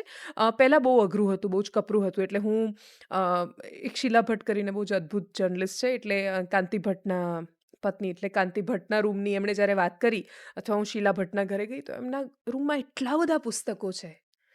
એમના માટે બહુ જ કપરું હતું. એક આર્ટિકલ લખવો હોય તો બહુ જ બધું વાંચવું. મારા માટે દુનિયા સરળ થઈ ગઈ કે બધા જ પુસ્તકો સ્કેન કરીને એઆઈએ વાંચી લીધા છે. મારે એને જ પૂછવાનું છે જેનો જવાબ મારે જોઈએ છે. પણ એનો મતલબ કે હું દરેક વખતે તો એઆઈને પૂછવા નહીં જઈ શકું. તો મારું વાંચન જોઈએ. પણ એ આદત બની ગઈ છે હવે લોકોની કે દરેક વાતમાં એમને એઆઈ જ. લિટરલી એક વિડીયો મેં હમણાં જોયો હતો કે બહારના દેશમાં, વિદેશમાં એવું પૂછે કે મને આવું થોડુંક નાનું મોટું કંઈક કામ હોય, પણ અહીંયા એવું પૂછે છે ભારતમાં can you please write an article for me? Yes, એ પોતાને છટકબારી જોઈએ છે. હા, વેરી ટ્રુ. પોતાને છટકબારી જોઈએ છે કે ભાઈ મારે આટલો સ્ટ્રેસ નથી આપવો મારા મગજને, મારે નથી વિચારવું કે આમાં શું લખવું જોઈએ, મારે એ નથી વિચારવું કે રાજકારણમાં શું ચાલે છે, મારે એ નથી વિચારવું. એટલે મારે ખૂબ સંઘર્ષ થાય અમારી ટીમ સાથે અને બાકી બધા સાથે પણ. એટલે ગ્રોક જો આર્ટિકલ લખતો હશે, ગ્રોક આર્ટિકલ લખે છે, મતલબ અથવા કોઈ પણ એઆઈ, ચેટ જીપીટી કે કોઈ પણ. એટલે ચેટ જીપીટી એઆઈ આર્ટિકલ લખે છે, એઆઈ વોઇસ ઓવર કરી શકે છે, એઆઈ એડિટિંગ કરી શકે છે. જો આનાથી બહારનું તમે કશું જ નથી આપતા તો આઈ ડોન્ટ નીડ યુ. હું શું કામ તમને પૈસા આપીશ? હું એડોબ પ્રીમિયરનું એક લેટેસ્ટ વર્ઝન ખરીદી લઈશ, હું સારું કેનવાનું સોફ્ટવેરમાં વધારે પૈસા આપીને એનું પેડ વર્ઝન ખરીદી લઈશ, હું ફિલ્મોરાને પૈસા આપી દઈશ, હું ચેટ જીપીટી પેડ કરી દઈશ. બધું ભેગું કરીને 15,000 રૂપિયા મહિનાના નથી થવાના. તમે પગાર લઈ રહ્યા છો 35,000, 30,000, 15,000, 20,000, લાખ રૂપિયા. તમે જો એમાંથી કોપી કરી એનો ઉપયોગ કરો તો વેલ્યુ એડિશન માટે, એ જ આખું લખશો તો એઆઈ એ લોકો માટે જ ખતરો છે, એ લોકોની નોકરી માટે જ ખતરો છે જે એના સિવાયનું કશું કરી જ નથી શકતા, કોપી કરવા સિવાય. અને જે કોપી કરવા સિવાયનો એઆઈનો ઉપયોગ કરીને લખી શકે છે એ લોકો ઇરિપ્લેસેબલ બની જશે. એટલે એઆઈનો ઉપયોગ કરીને અદ્ભુત કામ કરવાવાળા માણસો છે એનું રિપ્લેસમેન્ટ જ તમને નહીં મળે, બહુ જ ઓછા માણસો છે. અને એટલે જ મહેનત કરવાવાળા માણસોનો સમય આવી રહ્યો છે. એઆઈ રિપ્લેસ કરી દેશે એ લોકોને જે લોકો સખત કામચોર છે. એકદમ જોરદાર. તમારી સાથે બસ હવે છેલ્લા 2 જ પ્રશ્ન છે, એમાંથી છેલ્લો પ્રશ્ન જે સેકન્ડ લાસ્ટ ક્વેશ્ચન એવો છે કે દેવાંશી માટે જે આ મીડિયા છે એમાં ક્યારેય પણ એવું બન્યું કે તમે મને પહેલાં જ કહ્યું કે ક્યારેક એવું થાય કે આવતીકાલે જેમ થાય કે આ બધું બંધ કરી દો, મારે નથી કરવું. પણ આ દેવાંશી સાથે ક્યારે એવું બન્યું છે કે રિપોર્ટિંગ કરતાં કરતાં એમને પર હુમલો થયો હોય કે આવું ક્યારેય એવો કિસ્સો બન્યો છે? ના, હુમલો નથી થયો. સદનસીબે ભગવાને એક વાતમાં બચાવીને રાખી છે. હુમલો નથી થયો. રિપોર્ટિંગ કરતાં કરતાં ઓબ્વિયસલી બહુ થાકના કારણે પડી ગયા હોય ના, અને તે બધું બહુ નોર્મલ ઇન્સિડન્ટ જે આખી દુનિયા સાથે થાય એવા મારી સાથે થયા છે. પણ એના સિવાય નહીં. અને ઈશ્વર કૃપા છે. આટલો બધો શબ્દ ભંડોળ, આટલું બધું રીડિંગ, આટલું બધું લોકોને સમજાવવું, સમાજને સમજાવવું, રાજકારણીને કહેવું, એને આંગળી ચીંધવી કે આ તમારું કામ છે, તમે કરો, કે કોઈ પણ વ્યક્તિને, બાળકોને, સ્ટુડન્ટ્સને કહેવું કે પોતાના બાળકને પણ સમજાવવું, આટલું સમજાવતી, આટલું મનાવતી, આટલું સ્પષ્ટ વાતે કહેતી દેવાંશી ક્યારેય બુક લખશે? હા, મને બુક લખવી છે. હા. એટલે મેં થોડું ઘણું શરૂ પણ કર્યું લખવાનું. 4 ડાયરીના પાના લખ્યા પછી એવો વિચાર આવ્યો કે આ લખ્યા પછી લખવાનું તો લેપટોપમાં જ છે, આપણે તો એમાં શરૂ કરીએ. પછી એમાં શરૂ કર્યા પછી એવો વિચાર આવ્યો કે ના, આમાં મજા નથી આવતી, એટલે આ કરવું છે. એટલે હું એવું માનું છું કે હું જે દિવસે મારી ક્ષમતાનું 50% કામ કરતી પણ થઈ જઈશ તો અત્યારે જે કરું છું એના કરતાં 5 લાખ ગણું કામ કરી શકીશ, એટલી બધી ક્ષમતા છે. અને એનો હું 1% પણ ઉપયોગ નથી કરતી. સમય બહુ જ સરસ મેનેજ નથી કરી શકતી હું. ટાઈમ મેનેજમેન્ટમાં અતિશય નબળી છું. ભૂલી જાઉં છું ઘણું બધું. એટલે કોઈક ઇવેન્ટમાં જવાનું હોય ને કોઈનો ફોન આવે પછી એને એવું કહેવું પડે, ઓ સોરી, હા, ઇમરજન્સીમાં હોસ્પિટલમાં આવવું પડ્યું છે ને, એટલે બાકી પછી રિમાઇન્ડર જ નથી મૂક્યું, યાદ જ નથી. બહુ જ બધું પહેલાં યાદ રહેતું હતું, પછી એટલા બધી સિચ્યુએશનમાં યાદ નથી રહેતું. અને બસ સેમ એવું લખવા માટે પહેલાં મારે એવું નહોતું, હું ભીડની વચ્ચે પણ મારું એકાંત શોધી શકતી હતી. હવે મને લખવા માટે મૂડ જોઈએ છે. I need coffee. મને કોફી જોઈએ લખવા માટે, અથવા ખેંચાઈ ગઈ હોય ને પછી સતત કામ કરવા માટે. એટલે બહુ બધી વાતો છે કે જે રોકી રહી છે, પણ એ બધાથી જે દિવસ હું જીતી જઈશ એ દિવસે બહુ જ બધું લખવું છે. સખત લખવું છે, બહુ જ લખવું છે. લખવું છે, પણ મને જ્યારે એવું થાય જ છે કે તમે લખશો તો લોકો વાંચશે, એને છે કે ના, મને ભરોસો છે વાંચશે એમ. હા. કેમ કે મારે એ લખવું છે કે જે નથી બહુ લખાતું. નથી બહુ લખાતું. અહીંયા મારા બધા પ્રશ્નો આમ તો એમના માટે પૂરા થાય છે, પણ એવું કહેવાય ને કે દરેક વ્યક્તિ પાસે લાંબા લાંબા જવાબ તો હોય છે, પણ એવા જવાબ કે જે તમારે શોર્ટમાં આપવાના હોય, જે રેપિડ ફાયરમાં આપવાના હોય. So I have some rapid fire round for Devanshi Joshi. Yes. પહેલાં તો તમને મજા આવે છે અત્યારે આ ઇન્ટરવ્યુમાં? પોડકાસ્ટમાં મજા આવી રહી છે. ઓકે, સો તમારે એક શબ્દમાં પણ જવાબ આપી શકો અને તમે એક વાક્યમાં પણ જવાબ આપી શકો, પણ એનાથી વધારે નહીં. કેમ કે દેવાંશીને રોકવી પડે છે કે હા, કેમ કે શબ્દ એટલે રેપિડ ફાયર રાઉન્ડના જે પ્રશ્નો છે એ બહુ ઓછા છે, પણ મારા તમને પૂછવું છે કે તમારા માટે ગુજરાત શું છે? આઈ થિંક ગૌરવ છે ગુજરાત. હું ગુજરાતી છું કહેવામાં ખૂબ ગૌરવ લાગે. આપણી કરંટ રાજકારણ સરકાર માટે ખૂબ બધી શક્તિ હોવા છતાંય કશું ન કરી શકવાની વિવશતા દેખાય છે મને એમનામાં. વાહ! જમાવટ શું છે દેવાંશી માટે? જમાવટ મારો પર્યાય છે એવું લાગે છે મને, કે હું હોઈશ નહીં હોય આ સંસ્થા રહેશે. હમ. આપણી એજ્યુકેશન સિસ્ટમ ક્લર્ક પેદા કરે છે, ખૂબ થઈ શકે એમ છે. અને જનતા કેવી છે? સમાજ કેવો છે? સમાજ શું છે તમારા માટે એમ? સમાજ એ અસ્તિત્વ છે મારા માટે. મને એવું લાગે છે આપણા હોવાપણાની નિશાની છે. પણ એક જ વાક્યમાં કહેવાનું છે ને આમ તો મારે. એટલે સમાજ અસ્તિત્વ છે, હોવાપણાની નિશાની છે, પણ થોડો મરેલો છે. જીવતો થઈ જશે તો અદ્ભુત ક્રાંતિ કરી દેશે. વર્ષ 2025નું અત્યારે પત્રકારત્વ કેવું છે? બેધારી તલવાર. લાવે તો ક્રાંતિ લાવી દે અને બાકી ગળા કાપી દે. અને આમ તો હું એવું જ કહીશ કે દેવાંશી જોશી પાસે બોલાવડાવું છું, પણ યસ, રાજકોટનું અવર રાજકોટ તમારા નજરે શું છે? રાજકોટનું પ્રતિબિંબ છે. રાજકોટ દેખાય છે એમાં. જી, થેન્ક યુ સો મચ. બહુ જ મજા આવી તમારી સાથે આવી વાતો કરીને. મને એવું લાગે છે કે પાર્ટ 2 કદાચ લઈ આવું ને તોય અરે મારા બાપરે. માટે તો ઓછું જ Thank પડશે you. તમારી સાથે વાત કરવા માટે. પણ ડેફિનેટલી એક એવું વ્યક્તિત્વ જેમની સાથે આજે મને ચર્ચા કરવા મળી કે જે એકદમ આમ બેધડક થઈને વાત કરે છે કોઈ પણ વિષય પર.